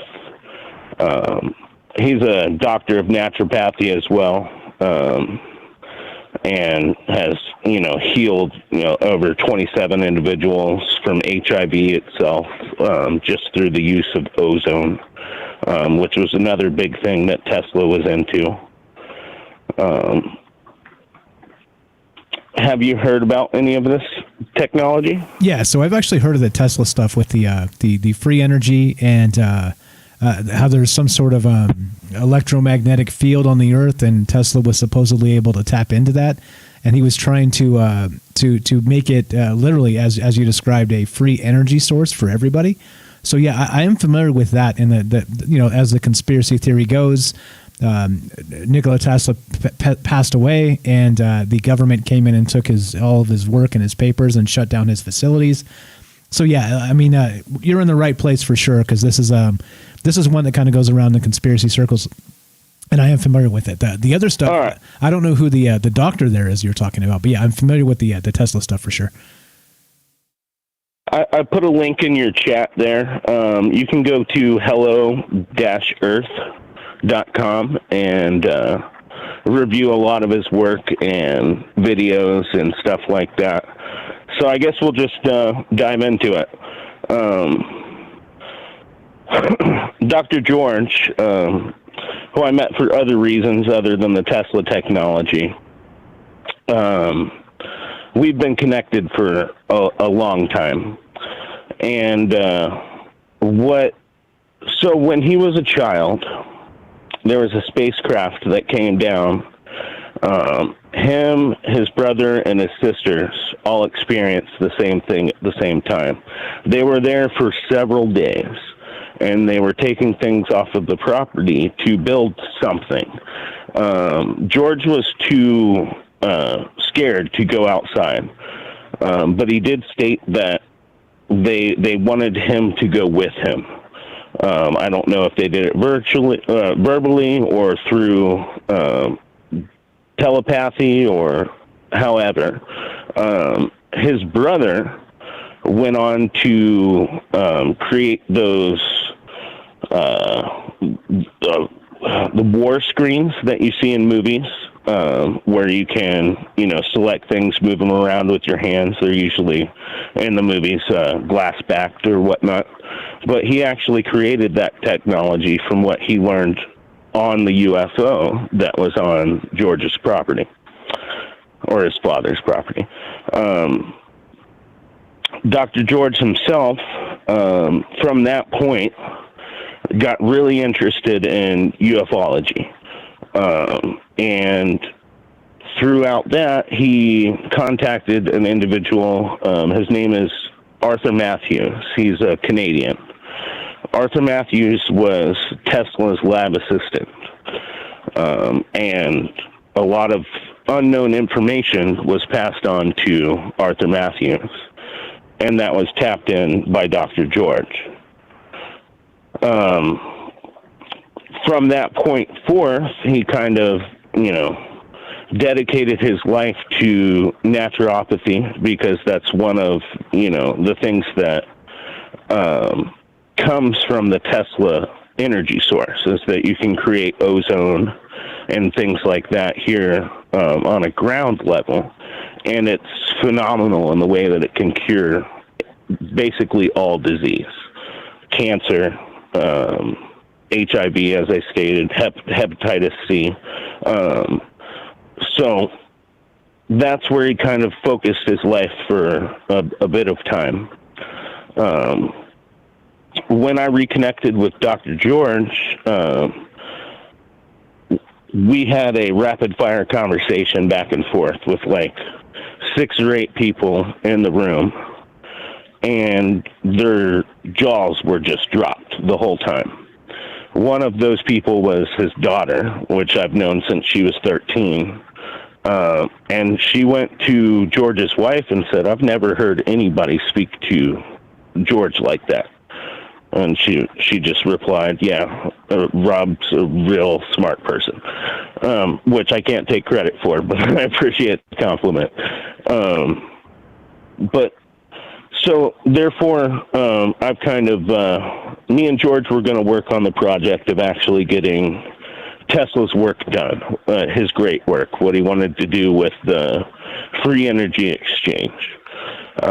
Me and George were cleared through the Department of Justice to do it for communication purposes only. And as soon as you turn it on for electronic transfer, as far as here in the U.S. goes, the Department of Justice is going to come and crush you. And they kill people like us. Okay, wait. Let me ask you a question. So you're saying that yes, sir. The Tesla free energy is real, and you have actually done this work with this doctor? Yes, sir. Okay, all right. It's clearly demonstratable. Like I said, you can go onto the website that I mentioned, and you can view videos of this technology in action. And these aren't fakes. This is it's real shit. So the pyramids themselves have been demonstrated to be exactly what a Tesla coil is, as far as modern day is concerned. The pyramids are built in the same way that a coaxial cable would be. So they have insulators, things that do not conduct, and then it's surrounded by granite, and then it's surrounded by limestone. And there used to be a large metallic capstone on the top of the pyramid. And this is how free energy was given throughout the world. They call it a tomb, but inside the king's tomb is a sarcophagus, which meets the exact measurements inside of what's described in the Bible by cubits and how to build it, the Ark of the Covenant. So these people went and removed the Ark of the Covenant from the pyramids and brought us down into essentially what we're in now, the Dark Ages, right? So I've kind of dedicated my life to restoring that power for the people. Okay, can you tell me what the website is one more time? It's hello-earth.com. And there's a link in there for George Freebot. Okay, I got the website up. I'm and he's sharing it out. Okay, just want to make sure. I got the website up on the stream and I'm sharing it out. So okay, all right. So let me ask you then. So we don't have time to go on into all this, but so what's the purpose of you calling? Do you want to be on another time and talk about this in depth? Do you want me to? Is this the doctor still alive and we can talk to him? What's the goal here? Dr. George passed away a couple years ago, and yes, I would like to have an in-depth conversation with you about it, and let's get the power back to the people, you know? Okay, I like that. I like that. All right, so do me a favor. Let's see. Clearly, you probably have email. Can you just send me an email at troubledmindsradio@gmail.com? Surely. Okay. You can get me on Twitter, like you can get me on Discord. There's literally 100 ways to get me, but that's probably the easiest. troubledmindsradio@gmail.com, just like it sounds. All right. Will do. And, yeah, I mean, we'll set up a time and we can talk about this further in depth. This is kind of on the fly, so I don't, have all the information I want to get out there okay. in my head right now. Okay, no sweat. Let me ask you, before you go, how did you find us? Fucking randomly. And it's off Facebook. But yeah, somebody shared a link one time, and I've been, I love to listen to your show, and I don't tune in every time, but, I like to sit back with my eyes closed and sit there and listen to the real stuff that's going on out there that we're discussing, Okay, cool. I'm just curious if there's some other marketing things that work. I was just kind of curious how you found us. All right, so Robert from Washington State, I appreciate you calling. Thanks for the information. Hello-earth.com, guys, go check it out. Send me an email, Robert. We'll get together. We'll do a whole show, okay? Again, troubledmindsradio@gmail.com. Will do, brother. Thank you. Thanks for having me on. I appreciate it. You bet, my man. Thanks for the call. Good stuff there. Good stuff. As simple as that, guys. So that's kind of out of the blue. I didn't expect that at all. But check this out. I'll look into this website, and hopefully we'll have Robert on for the whole story here. Pretty interesting stuff. Nikola Tesla, right? Everybody's heard of that story, the free energy and how the rest of this stuff happens. So definitely good. Definitely good. All right, so let's continue. Thoughts on that, or yeah. No, we're here. We're not going anywhere, guys. We got another hour. We're going to go till 10. We always go till 10, so we're going to go till 10. 3 hours. All right, so back to what we were talking about. What do you guys think about this? Or actually, you guys know how this works. Let's hear from you. If you want to talk about anything, we got open time for you. I got more stories I can tell about this spontaneous human combustion. Like Kelly was saying, there's like the Wick theory. Let's just go through a few of these just real fast. Some of the theories on how they describe this as spontaneous human combustion stuff. Let me pull this out. Here we go. All right, so this is from this thing real fast. I just want to get this out there so that some of the theories that have been dropped out there regarding this are actually covered, and you guys get a more thorough explanation of what this might be. Because we started a little late, kind of playing some catch up here, so I didn't get to do all the things I wanted to do. But here we go. So here's some theories, right? So burning like a candle. This is called the Wick theory. Like I read a little bit of that when Kelly was on the air. So the way this goes is that the wax ignites the wick and keeps it going. Scientists say this is why sometimes the surroundings are untouched because only the body burns, just as only a candle burns when it is lit. Over the course of several hours, the fire, fueled by fat, creates immense heat that turns the body to ashes. This theory even proposes that the reason only feet are left is because the top of the body is hotter, therefore it burns faster. In addition, the residue sometimes left after a SHC spontaneous human combustion is just burned fatty tissue. So there's one theory. There's more. Alcohol consumption, we've talked about this, 1700s and 1800s. It was believed that to be caused by excessive drinking. I can almost confirm that's not the case because, well, I wouldn't call myself an expert, but cheers. Bacteria on farms, haystacks have randomly burst into flames with no apparent reason. Some have tried to explain the spontaneous human combustion in that way. So there we go. There's another one. Static electricity is still a thought to be one of the factors in spontaneous human combustion. Professor Robin Beach of the Brooklyn Polytechnic Institute claimed that there could be enough static buildup in the human body to ignite a fire. Little did he know, his theory was very misunderstood in correlation with the phenomenon, which is spontaneous human combustion. In the book Strange Stories, Amazing Facts, almost a whole chapter was credited to Professor Beach's theory, though neither the author or the professor knew of the spontaneous human combustion.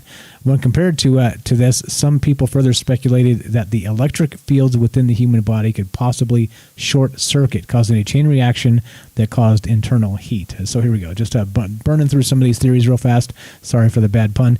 Explosive diets. In Jenny Randall's book, Strange and Unexplained Mysteries of the 20th Century, she points out that many of these cases, spontaneous human combustion, occurred in Europe and American societies. In addition, she concludes that the reason there is a lack of recorded cases in non-European societies because of their different diet. According to her, Europeans eat foods that easily ignite in their bodies. Though this theory may seem ludicrous, it goes along with the common similarity between victims of being overweight. And then one last one, the subatomic pyrotron theory. Pyrotron, how sweet is that? Hypothesized in the book Ablaze, Spontaneous Human Combustion by Larry Arnold, the subatomic pyrotron theory, like I said, that needs to be a t-shirt, right? Just pyrotron. It's such a great word. The subatomic pyrotron theory is based purely on quantum physics and what Arnold believes to be true. This theory suggests that there is an extremely small but high-powered particle, the pyrotron, that can zip through the spaces in an atom. These atoms are part of the molecules that make up the human body, and on a rare occasion, the pyrotron is believed to hit another particle to create a flammable chain reaction. There you go. There's some of the theories on why this is a thing and all the rest of this. As always, guys, I'd rather hear from you. I can go through some more of this and play some more of these cases. I got tons of stuff. We can go for 5 hours. You know me. I'm always over-prepared, and we can talk about this stuff all night. But I want to hear from you.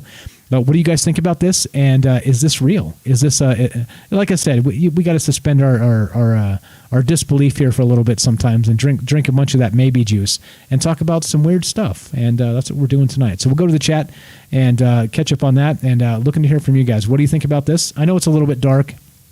We're talking about basically people burning up and dying, but it is one of those unexplained things that kind of got some again 18,000 Google searches per month. Which seems ridiculous to me, but I guess it's a thing. The thing is the thing. But okay, all right. So let's go to the chat and looking to hear from you guys. 702-957-1037. You can give us a call. Join the Discord. TroubledMinds.org is the official website. Come hop in and say hi. And let's see. Let's read some chat. Let's go to the chat. Facebook. Let's go to Facebook. All right. So let's see. Cameron says, here we go, some more dark humor. Apparently burnt human smells like a lamb cookout. Yeah, apparently. Cameron says, Nikola Tesla also found the secret numbers of the universe, 3, 6, and 9. And I've heard that. That's one that gets passed around quite a lot. That Nikola Tesla, right, his weird just understanding of the world that was so far ahead of his time that he seems he was into numerology and into all kinds of different things, and very peculiar, intelligent individual. And we actually have never done a show on him, so maybe that individual from that website, Robert from Washington, there, maybe we can get him on the show and do a proper Nikola Tesla. Here we go with the hello-earth.com if you guys want to check that out again. But anyway, here we go. Let's see. Pyrotron. That's my stripper name. Pyrotron. I'm telling you, right? That's such a sweet name. The Pyrotron. Let's see. What else do we got? Yeah. Hanging around for another hour, Philip. Yes, we are. Let's see. Sounds like the parents were doing it. Yeah. Back to the kid being lit on fire. and his, they had two of them together. I think that's part of the problem, right? Is that when you have it happen in the same family like that, I think unfortunately it kind of looks at child abuse, and that's terrible. Let's see what else. Let's see. Oh, all right. When you first saw me, you swear you looked just as I thought I would, right? That's what everybody says. They're like, oh, somehow I always knew what Mike looked like, and then I saw him on Twitch and was like, oh yeah, that's exactly the dude I've been envisioning. And I have a bone to pick, because I really don't think, and this is a joke, so I'll go with it, but I really don't think you guys could have imagined such a handsome young man. I mean, come on, like it's uncanny that you guys could have actually imagined that. I'm just kidding. All right, so let's see. Philip says, "Woo, that is already a pretty awesome website. A declassified FBI document seems to suggest FBI Tesla was an alien from Venus." Read it for us. All right, yeah, do it. Go ahead and check it out. Hey, does it combust on its own, or if we get wet, it's bailed out a bunch of others? I don't know. Again, like, talking about spontaneous human combustion. If you guys don't like this topic, that's okay, because we're almost done. Got another 30 minutes or so. But the thing is, as you know, if you want to take over and change the subject, you're welcome to. That's what we do. So if you want to be part of the show and change the subject, it's no problem. For the first couple hours, we got to stay on topic for the radio show to be coherent. But the third hour, right now, we can let our hair down. We can talk about whatever the heck we want. 702-957-1037. Join the Discord, troubledminds.org, and we'll talk about whatever. If not, I'm going to play some more of these things, and so here's what I'm going to do. I'm going to basically torture you guys with more of these cases unless you call me. So there we go. Phone number's up. We got a couple modern cases. Here's some more. Let's see. We did that case. Let's go back to the old days for this case and action. On March 26, 1986, Kendall Mott, the son of retired fireman George Mott, began to worry that his father hadn't been answering his repeated phone calls. According to testimony from his family and friends, George was depressed and suffered from lung problems that required him to use an oxygen tank in order to breathe. This kept him at home most of the time. When Kendall arrived at his father's home, he noticed that all of the house's windows appeared brown. On the inside of the house, the air appeared smoky and smelled like something had been burnt. George had formerly been a smoker but quit because of his lung problems, so the smell was certainly unexpected. Then Kendall found his father, or what remained of him. All that was left was a pile of ashes and a few pieces of bone. Authorities noted that the damage was similar to what would happen to a body had it been professionally cremated. More perplexing were the inconsistencies in the room. A nearby television had melted, but the bedding on which George's body had been incinerated was largely untouched. There was also a book of matches on the bedside table that hadn't ignited. Investigators also noted that George's oxygen tank was still running and hadn't been damaged, nor had the face mask. How had George's entire body been turned to ash, but the mask that he must have been wearing in order to breathe was untouched? The official theory was that George had decided to light a cigarette to help cope with his depression and removed his mask in the process. However, this doesn't explain how the fire had been hot enough to cremate George's body, yet hadn't damaged his bedding. Many believe he was killed as a result of spontaneous human combustion. The case of George Mott will remain in a niche group of alleged supernatural deaths that authorities may never be able to explain. There's another one, right? So again, a lot of these things happen that are unexplainable, literally inexplicable. And so we've got some more of these to play, but we got a phone call. Let's go to this phone call, and let's do it. Jay from New York, you're on Troubled Minds. How you doing, my man? I'm perfect. Like, I just want to say, like, Joe there from Florida, the guy who worked in the crematorium, wish he could have went back to. Conditions are perfect, you know? Did you?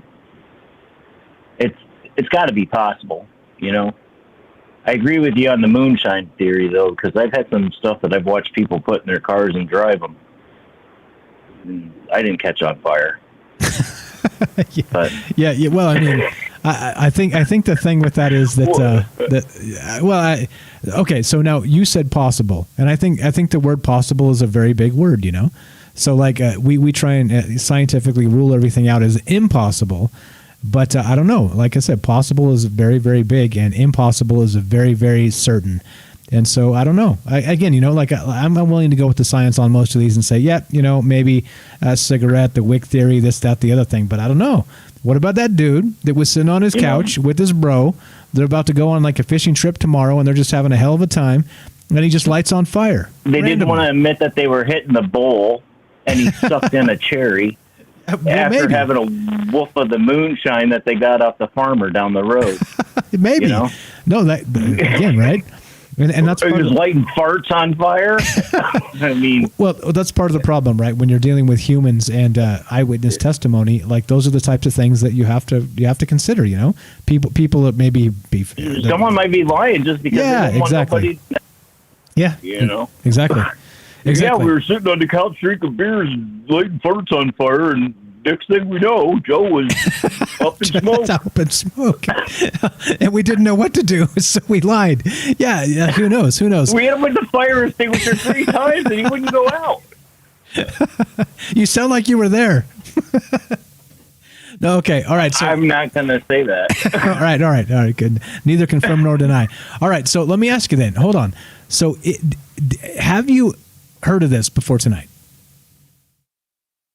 Yes, I was fortunate enough that when I was a little kid, I was hanging around the fire department, and there were things that dudes would talk about, but not. You know what I mean? Because it's just so much paperwork. Write it off for something else. Wait. So there were dudes that worked. There were firefighters that were talking about spontaneous human combustion. What is it? They get called to a fire and they go up there and they're the guys that actually show up to it. Well, you're going to start talking about all this stuff that nobody's allowed to talk about and say that's what it was? Or are you just going to write the pilot light and it must have been a puff from the gas stove or something? Just so you don't have to put up with all the bullshit about BS. You're cool. I'm trying to prepare myself. I was going to call you during the radio show, but I was afraid that I was going to end up a 99%er like Joe. Yeah, like Joe. What the hell, right? Like, what an amazing call from Joe. Yeah. Like, literally. So he has like an amazing call for like 7 minutes, and then like at the very end, he's all, fuck. Like, God damn it, Joe. Why? Really? Come on, man. No. Here's the thing, guys. If you don't trust yourself, just call me in the third hour. And it's good, too, because I can give you a little more time. We don't have breaks. We don't have to dodge any of that stuff. Doing the radio timing is just a little bit different, so I can't let you go. I got to kind of cut you off at 2 or 3 minutes. But I don't want to do anything to jeopardize you being on the air, man. I appreciate that. Thank you. I do not want to be that guy. Thank you. I do not want to be that guy. So we ain't there yet, but that's the thing. So we got to start trimming this out. We got some F-bombs hitting here and there. We got to just trim them out. Like I said, if you don't trust yourself, it's all good. Save them to the third hour. So what we'll do eventually too, no promises, but I think we'll do like an extra show or something per month for the people that support the show. So we'll do like kind of a private show, and just the folks that support the show, we'll do something like that. You guys, everybody can come on. That's boosting the Discord or subscribed on Twitch or any of that. And I'm having a hard time with that Fringe actually listening to a show. I can read the comments and everything else like that. Do I have to give them money? No. Pay them? Okay, so if you're in the... It always sends me back to the Discord. Okay, so if you're in the Discord... And then it sends me somewhere else. Okay, that's the problem. You don't hear anything in the Discord, dude. So there's like 3 or 4 things going on. That's what the problem is. Now, look, all you got to do is go to fringe.fm, and that's their website, all right? And then you press play on the website, and you'll hear it. Website. Yeah, just go to the website, and then just press play. I got it. Yeah. So I'll find out. I was trying to do it on the app that I downloaded. Yeah. It's all good. It's all good. Okay. So back to this is the thing, right? So Jay, I love you. You're the man. Listen though, we got to keep you on topic. Okay. So let me wrangle you when you start going off topic, and we'll put you right back on. Okay. So let's get back to spontaneous human combustion. So you've heard of it. The firefighters talked about it. Do you think it's possible?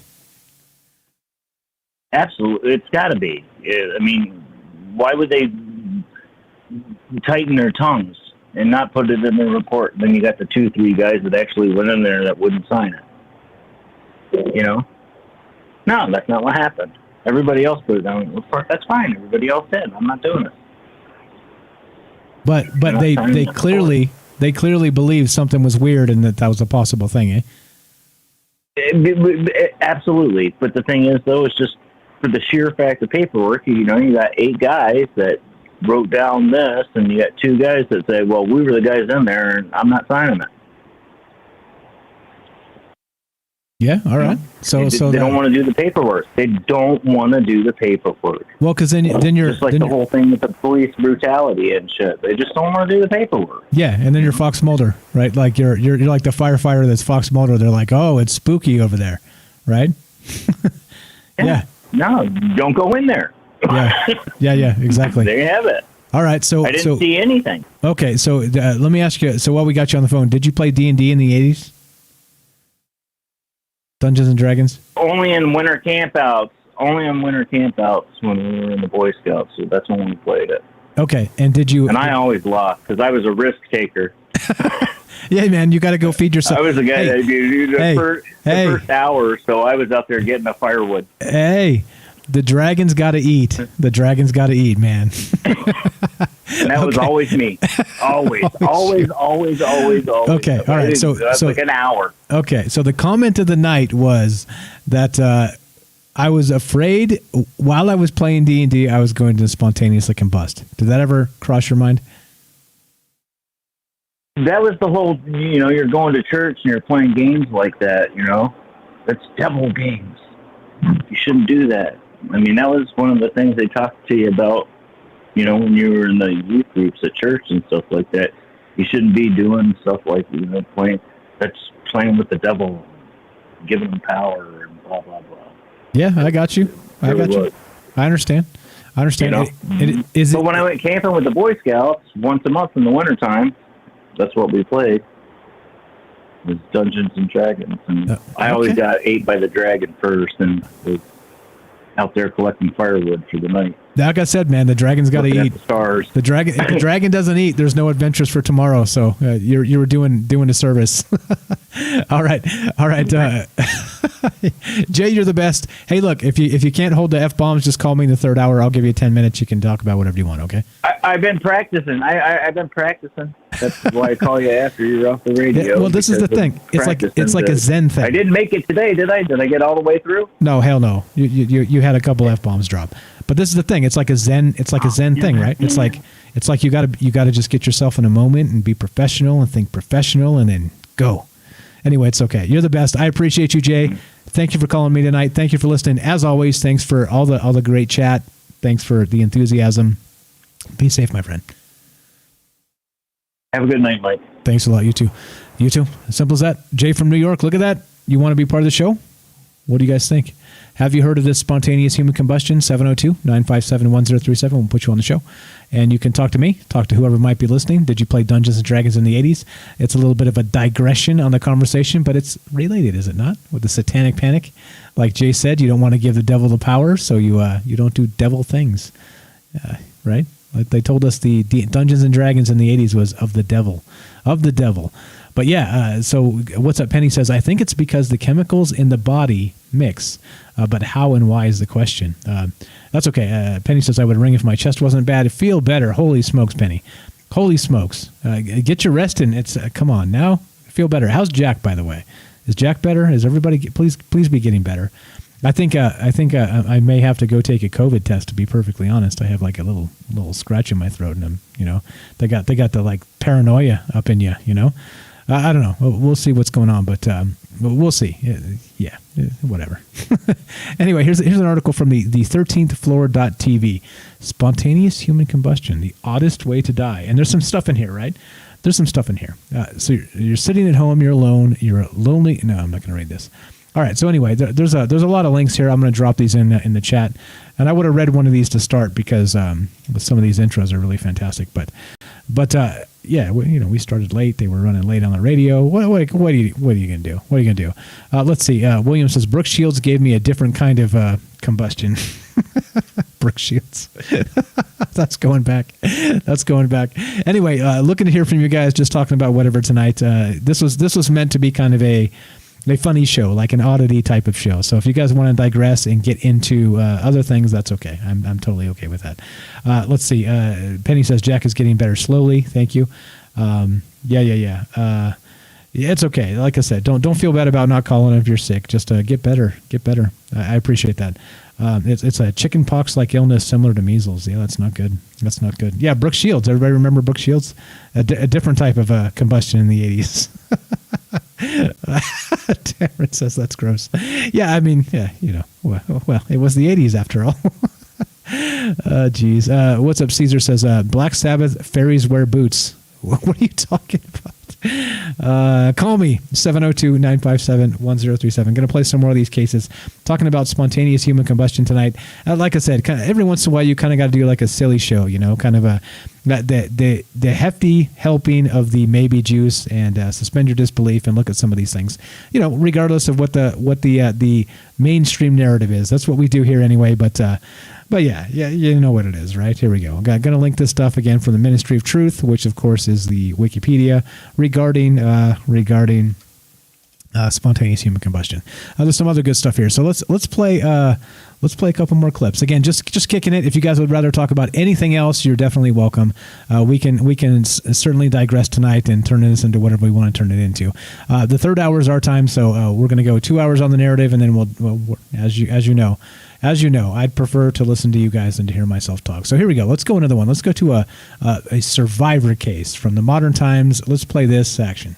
An 1836 edition of the Boston Medical and Surgical Journal contains a detailed report on the fiery experience of a 30-something University of Nashville mathematics professor simply called Mr. H. The report, authored in the previous year by Dr. James Overton, describes in very precise terms how the professor's left leg caught fire on January the 5th, 1835. Here's the basic story. In the middle of what was an otherwise normal day of classes and meteorological observations, Mr. H was suddenly subjected to a sharp pain in his upper left leg. It began as a strong sensation, as if produced by the pulling of a hair, and grew more and more severe until a small flame finally hatched. Though in great pain and certainly flabbergasted by this turn of events, the professor retained his presence of mind and was able to extinguish the flame by using his own hands to starve it of oxygen. Mr. H survived the odd combustion and recovered, much to the dismay of man-eating fires all across Tennessee. Later, in retelling his story to Dr. Overton, he described the flame as having a small base the size of a 10-cent coin and an appearance like that of mercury. The extent of damage to Mr. H was a 3-inch by 3/4 burn that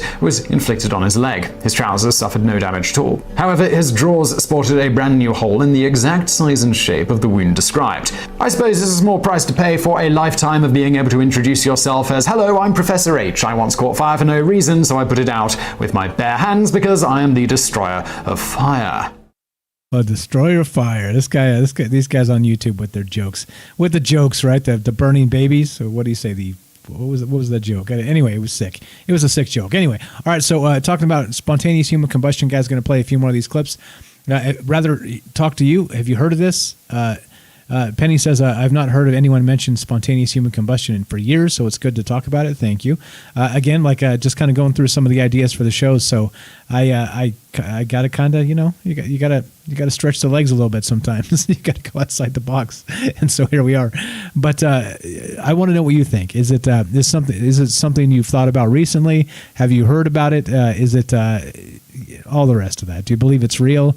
How about this? Does anybody out there know somebody that, or maybe you yourself, spontaneously combusted and hopefully survived to tell the tale?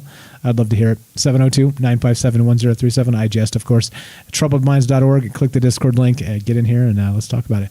All right, let's go another couple cases to kind of round this out and give you an idea that this is not just it's not isolated, right? Again, if you go back to that website, let me pull this up so you guys can see it. There's that website, and they have literally. I'm not shitting you. Here, I'm gonna put it on here, and we're gonna do this. Well, there you go. Look at this, and just look at the dates on this thing. Like there's cases of this that go back years and years and years and years, centuries. So, right? I mean, are we wrong about every single one of these, or is this possible? Is this a possible thing? So, just real fast, this is at anomalyinfo.com, and you can see all of these cases. Let's go back to the 1644. Let's read one of these. Let's see what they actually look like. Let's go to the drunk fiery death, because that sounds fantastic. This is this one. I'm going to link it, and I'm going to read this. I'm going to read this story instead of just playing a clip. I'm going to read an official account, and you get the Michael Strange version of this. Here we go. In 1657, Thomas Bartholin published an account of a person dying due to an eruption of flames from their mouth that occurred during or after a drinking match with strong liquor. All right, there it is. The original source. From what I've seen, all modern versions of the brief account above starts with Pierre Aime Laire's famous study entitled On the Combustion of the Human Body, produced by the long and immoderate use of spirituous liquors. That's another t-shirt, spirituous liquors. Hell yeah, baby. Published in French in 1798 and in English in 1800. Again, right? These stories go back. It continues. Laire presents his account thus. Quote, we are told by Thomas Bartholin from the 1st century on the authority of Vorstius that a soldier who had drunk 2 glasses of spirits died after an eruption of flames from his mouth. In his 3rd century, Bartholin mentions another accident of the same kind after a drinking match of strong liquor. And of course, the 1st century, 3rd century, these are just books, right? They used to call them centuries. And so, yeah, as you can see, the account above is simply described as being like another account he mentioned. And now the fact that everyone has taken their version of the story from the passage above, it is interesting because Laire tells us what his source for the story was. Yet no one I found seems to have gone back to look at the original source, Thomas Bartholin's 3rd century. I found a copy, so let's see what the account actually says. And this is right. This is journalism. This is going back and actually finding out what the heck is really going on with this. So here we go. The man in the street. The Latin in Bartholin's account is not an easy translation, and much of the incident must be read in context of what the section the story appears is about, which is drunks that die by mysterious fire. And Tim's got it right. So would the common denominator of all in these cases be alcohol? No, just in this one, just these two. It's not always like this. This is just a particular case, right? Sometimes we have old people that just kind of explode and burn up, and that other guy, the other guy with his buddy on the couch, right? He just caught fire. So no, they're not all involving alcohol, but this particular one is. So here we go. In discussing this matter, Bartholin states that a man had been found dead near the author's house recently whose state was an example of the fires he was discussing. This man had spent the whole night in a local tavern and had consumed a huge amount of alcohol. Huge. The man had spent the whole night in a local tavern. Oh, I reread that. A huge amount of alcohol, and he had stumbled and died in the street shortly after leaving the shop. And this is exactly where the translation becomes somewhat vague as to the remaining details, but seems to strongly imply either the cold weather or the cold of the street itself had apparently extinguished a flame that had projected from this man's mouth. You hear that? So presumably, the man was found dead with burns in and around his mouth, as it seems the actual flame may not have been witnessed. Given this happened near Bartholin's house, it's possible that this incident could be the very reason that Bartholin later did his studies regarding cases of spontaneous combustion in humans. So there we go.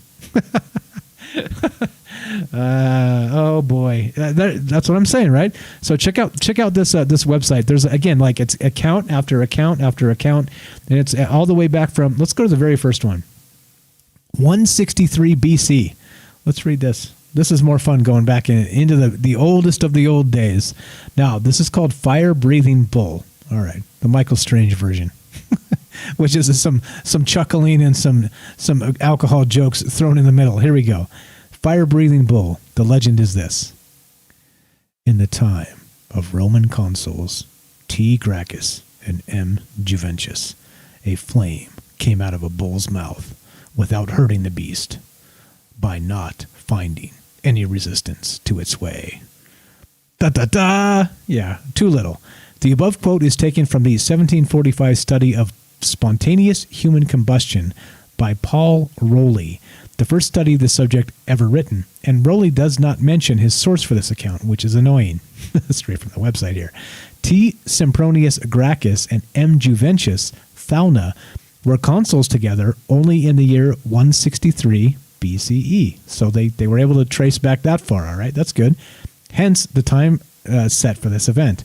However, the only strange event regarding these two that I can find predating Rowley's article in 1745 is that Juventius is said to have died of ecstasy over a letter from the Senate of Rome he read while making sacrifices in Corsica, shortly after conquering that area. So therefore, the account of the fire-breathing bull is marked as unreliable until further sources can be found. Yeah. Anyway, like I said, like you can read through some, like literally we could spend a whole damn show just reading through some of these things and laughing it up, right? Laughing it up. I don't know. Phil says, I think Mike's drinking some spirits tonight, some ale spirits, maybe, right? I think that needs to be the spirituous liquors is the t-shirt. No, not IPA. I'm just drinking generic ass beer. Just trying to have fun and be in a good mood. Isn't it more fun when we're just in a good mood? You know, like it's easy to be sour. It's easy to be dour. It's easy to be just a cantankerous asshole. And I try not to be that. It's not, again, like I said, it's easy. It's easy to do. So anyway, yeah. I'm drinking a couple beers. You know me. That's what I do on show nights. This isn't the coffee show. This is the beer show. So anyway, what do you guys think? Back to you. Troubledminds.org, 702-957-1037. Click the Discord. Get in here and we'll talk about these things. Let's see. Okay. All right. And we're about to wrap this up. We got maybe 12, 15 minutes left. So if you want to be part of the show, you know what to do. Like I said, it is what it is. I don't know if I believe this, but I think that there's some compelling cases that you can go back and look. And this website is a fantastic source, right? It kind of goes through some of these cases over the centuries. Okay, and you can see them right there on the thing here. Look at that list. Look at that list of all these things right there. Look at that. That's an unbelievable amount of cases of spontaneous human combustion, right? And it seems like whoever did this website did a fantastic job of going back and trying to verify the sources on these things. So that's good, right? I mean, that's a good thing. That's where me personally, I tip my hat. Like the website may be ugly as sin with this nasty color of green and the green text on green text, but what can you do? It's got great information, and that's really what matters in the end, isn't it? All right, let's play a couple more of these cases, and then we'll round this up. Dr. John Bentley was a 92-year-old scientist when he became an alleged victim of spontaneous human combustion. On the morning of December 5th, 1966, a meter reader entered Dr. Bentley's home, having standing permission to enter unannounced due to the scientist's advanced age. He went into the basement to check the meters, where he noted a blue smoke that he described as sweet-smelling. He then saw a large pile of ashes on the floor. The floor beneath had no evidence of burns, but there was a large square hole in the ceiling above. He went upstairs to investigate. Upstairs, after passing through a smoky bedroom, the man found the remains of Dr. Bentley in the bathroom.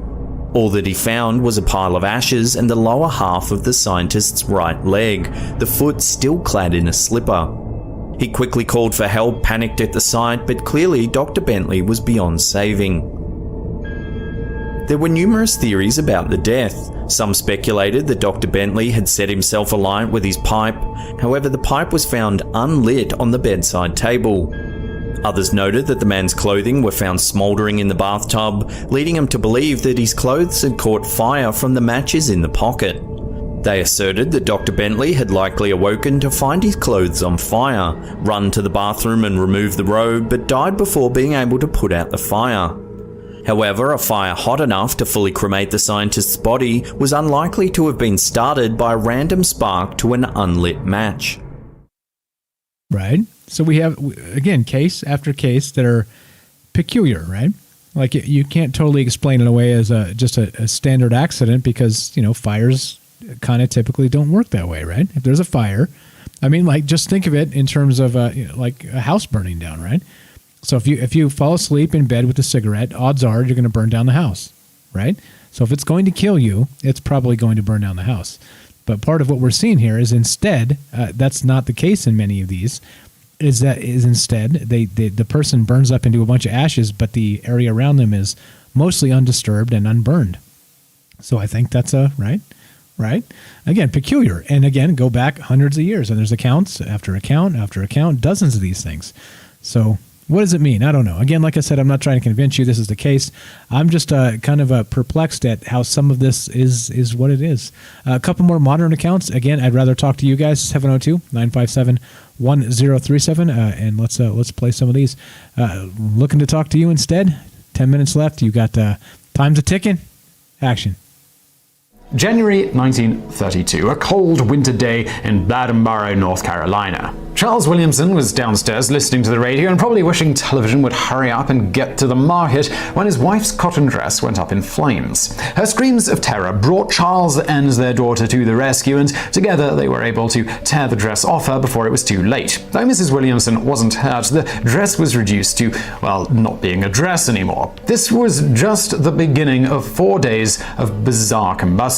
First, the bed took fire, then some curtains, and then a pair of Charles's pants. All these items and more were consumed by what witnesses described as blue jet-like flames that left neither smell nor smoke. The Williamsons evacuated on the 4th day, clearing the house for various experts and authorities to investigate, but nothing abnormal could be found. On the 5th day, the random fires ceased and the Williamsons moved back into their home. No further troubles were reported, though the events undoubtedly left behind a lingering scent of foreboding doom to keep the family company for at least a little while. Okay, more, right? Again, these particular things are each is their own story. It's their own details, and the thing in common is that the people burning up.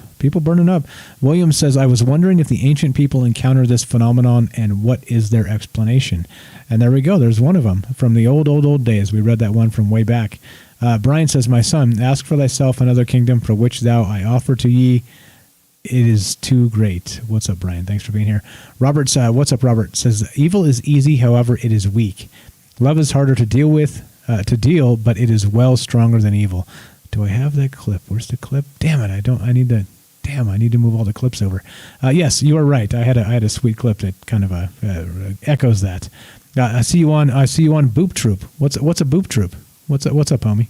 What's a Boop Troop? All right.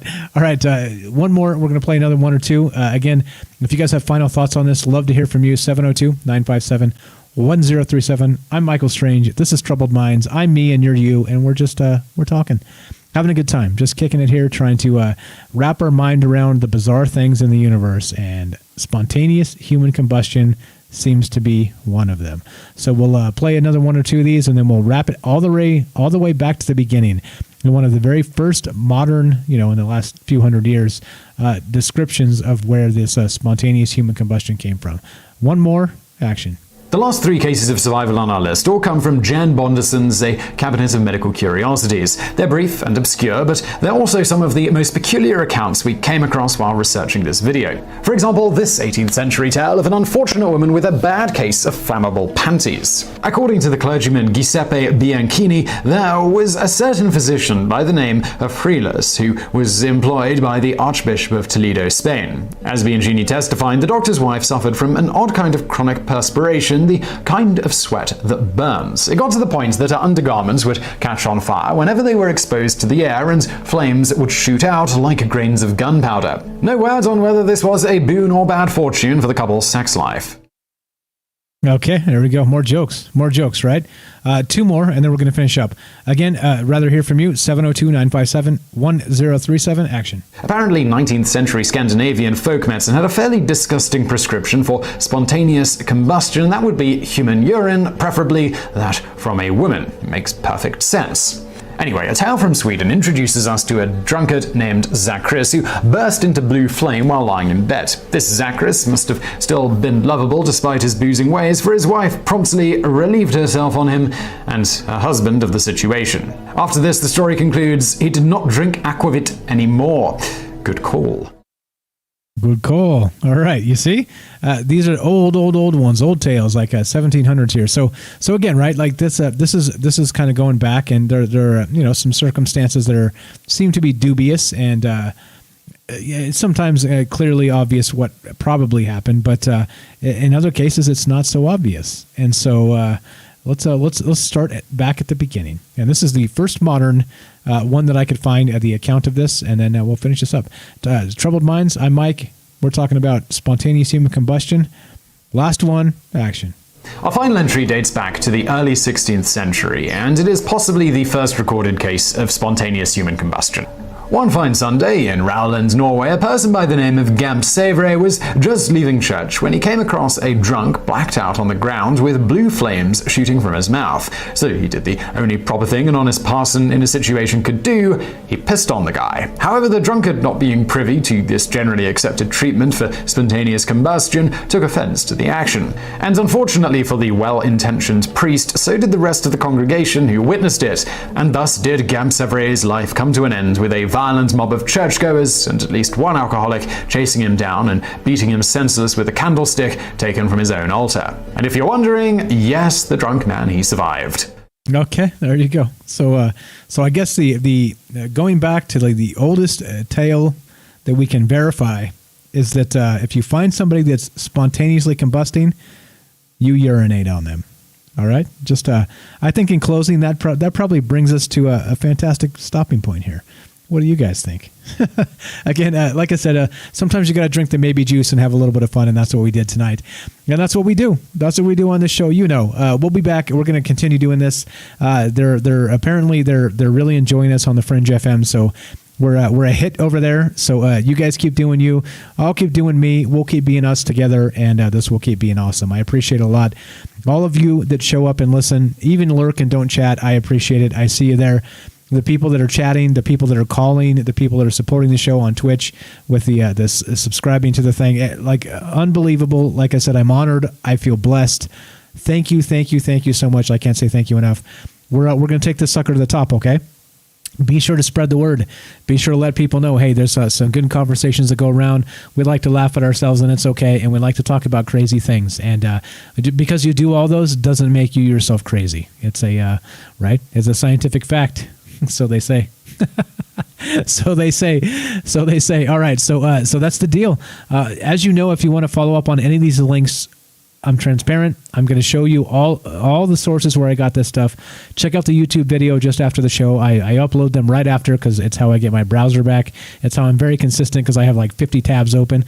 If I don't take them out right now and put them in the actual the YouTube, I close it all and I have to go back and find them again. It's a pain in my ass. So literally after the show, all of these links go right into YouTube. If you want to go check any of the sources, you know me. I'm transparent as possible. I want you to call me. I want you to challenge me. I want this to be a conversation between us and not just me waving my arm and making piss on people jokes. But anyway, so far so good. You guys are the best. Like I said, I'm happy to be here. I'm honored you guys hang out with me and spend so much time with me. And I'm glad, again, think of it, right? Think of it. Let's go back to a different timeline. And just indulge me for a second here. Let's go back to a timeline where Mike just kept taking naps on the couch and watching baseball games. You see? Like I missed a bunch of baseball. That's for sure by doing this show. But think about all of the amazing people that I've met. And think about all the amazing people I've been exposed to. And think about all of the amazing things I've learned by doing this show. You see? Get out there, people. Get out there. It's okay. It's scary. You may not be the best at it. Go back to our very first episode and you'll see I was atrocious when we started. Practice, practice, practice. Meet amazing people that support you. And look, they exist. The world can be a good place. And I mean that. And that's why we do this. That's why I enjoy it. I hope you do too. Thank you, thank you, thank you. I can't say it enough. This has been Troubled Minds. You know me, I'm Michael Strange. If you're here at the end, you guys already know. You're a super fan. If you're here at the end, you're a super fan. I've been rambling for 3 damn hours. And you're still here. Thank you again. Let's finish this up, and we're done. Let's see. Yes. Penny says, Mike, next Saturday you are welcome on my channel. Not this Saturday, but next. Okay, let me know. Remind me, please. Yeah, so no show tomorrow. We will. We're going to take a few days off. I'm going to work on some marketing stuff. I think again, Help me if you can. I'm gonna post some stuff in Discord if you guys can watch some of those short videos again, like those 20-second things. Doing some tests here. This might be a way to destroy YouTube. So maybe, cross your fingers with your guys' help. Maybe together we can just blow this sucker up. Thank you again. Like I said, I can't say thank you enough because you've made this amazing. Go back to the beginning. Frank and I talking to ourselves into that digital darkness. And the hell, we didn't even know if anybody was listening. OG Todd showed up. They hung out for 5 minutes and he bounced. And we did the whole show by ourselves. Nobody listening. But it's okay. Because there were things that needed to be said. And here we are still saying them. So thank you so much. Like I said, I can't thank all of you enough. Please let people know about the show. If you want to be on the show, you're welcome. You are welcome. Let's turn this down just a smidge. If you want to be on the show, you're welcome. Okay? You guys already know. I have people email. Now, we're getting additional exposure being on the Fringe FM. We're getting people finding us that have never heard of us before. That's good. And I'm getting random emails from people that have written books and, like this type of thing. I like that. That's fine. I just don't want to get into that. Oh, we're just one more part of the circuit where people try and sell books, Like, this is open to you. And if you have, like, that individual that called about the Tesla stuff, that's fantastic. He didn't sound like he was trying to sell a book to us. He sounded like he wanted to spread some information. You see? These things can be important and worth talking about. And I prefer you guys being on this show. So as you know, you're invited. I'd love to have you. Join the Discord, troubledminds.org. Click the Discord link. Get in there and let me know. Penny, that dude in the chat last night, he freaked out on RO, whatever KO, whatever his name was. Just FYI, he freaked out on the chat. I fixed him. He's fixed. So if he comes back, he should be. I whitelisted him on the YouTube page, so it's okay. Like if he comes back, just let him go. Let him vent for a sec. It's okay if he gets on me or whatever. It's okay. Just for the moderators out there and the different platforms, it's okay that people criticize me. It's okay. It's part of the deal. I accept the criticism. It's okay. So please don't feel like you need to protect me. What I don't want people doing in chat is turning it into a toxic situation and hating on the people that are there, making it miserable. But if they want to hate on me, it's okay. It's part of the gig. It's okay. I accept it. Thank you so much. I appreciate it. Penny, you're the best. Everybody else, you're also the best. We're all the best, right? This is the best. You're listening to Troubled Minds. I'm going to do the outro. Is this a new outro? You guys like it? Be sure. Be strong. Be true. Thank you for listening. From our Troubled Minds to yours. Have a great night. We'll be back Sunday, guys. Sunday, 3 p.m. Going to take a couple days off, do some marketing. We'll see you Sunday, 3 p.m. on the news show. And we'll start kicking ass again next week. If anything changes, I'll let you know. Stay tuned to the Discord. Everybody be safe out there. Take care of yourself so you can take care of each other. Have a fantastic weekend.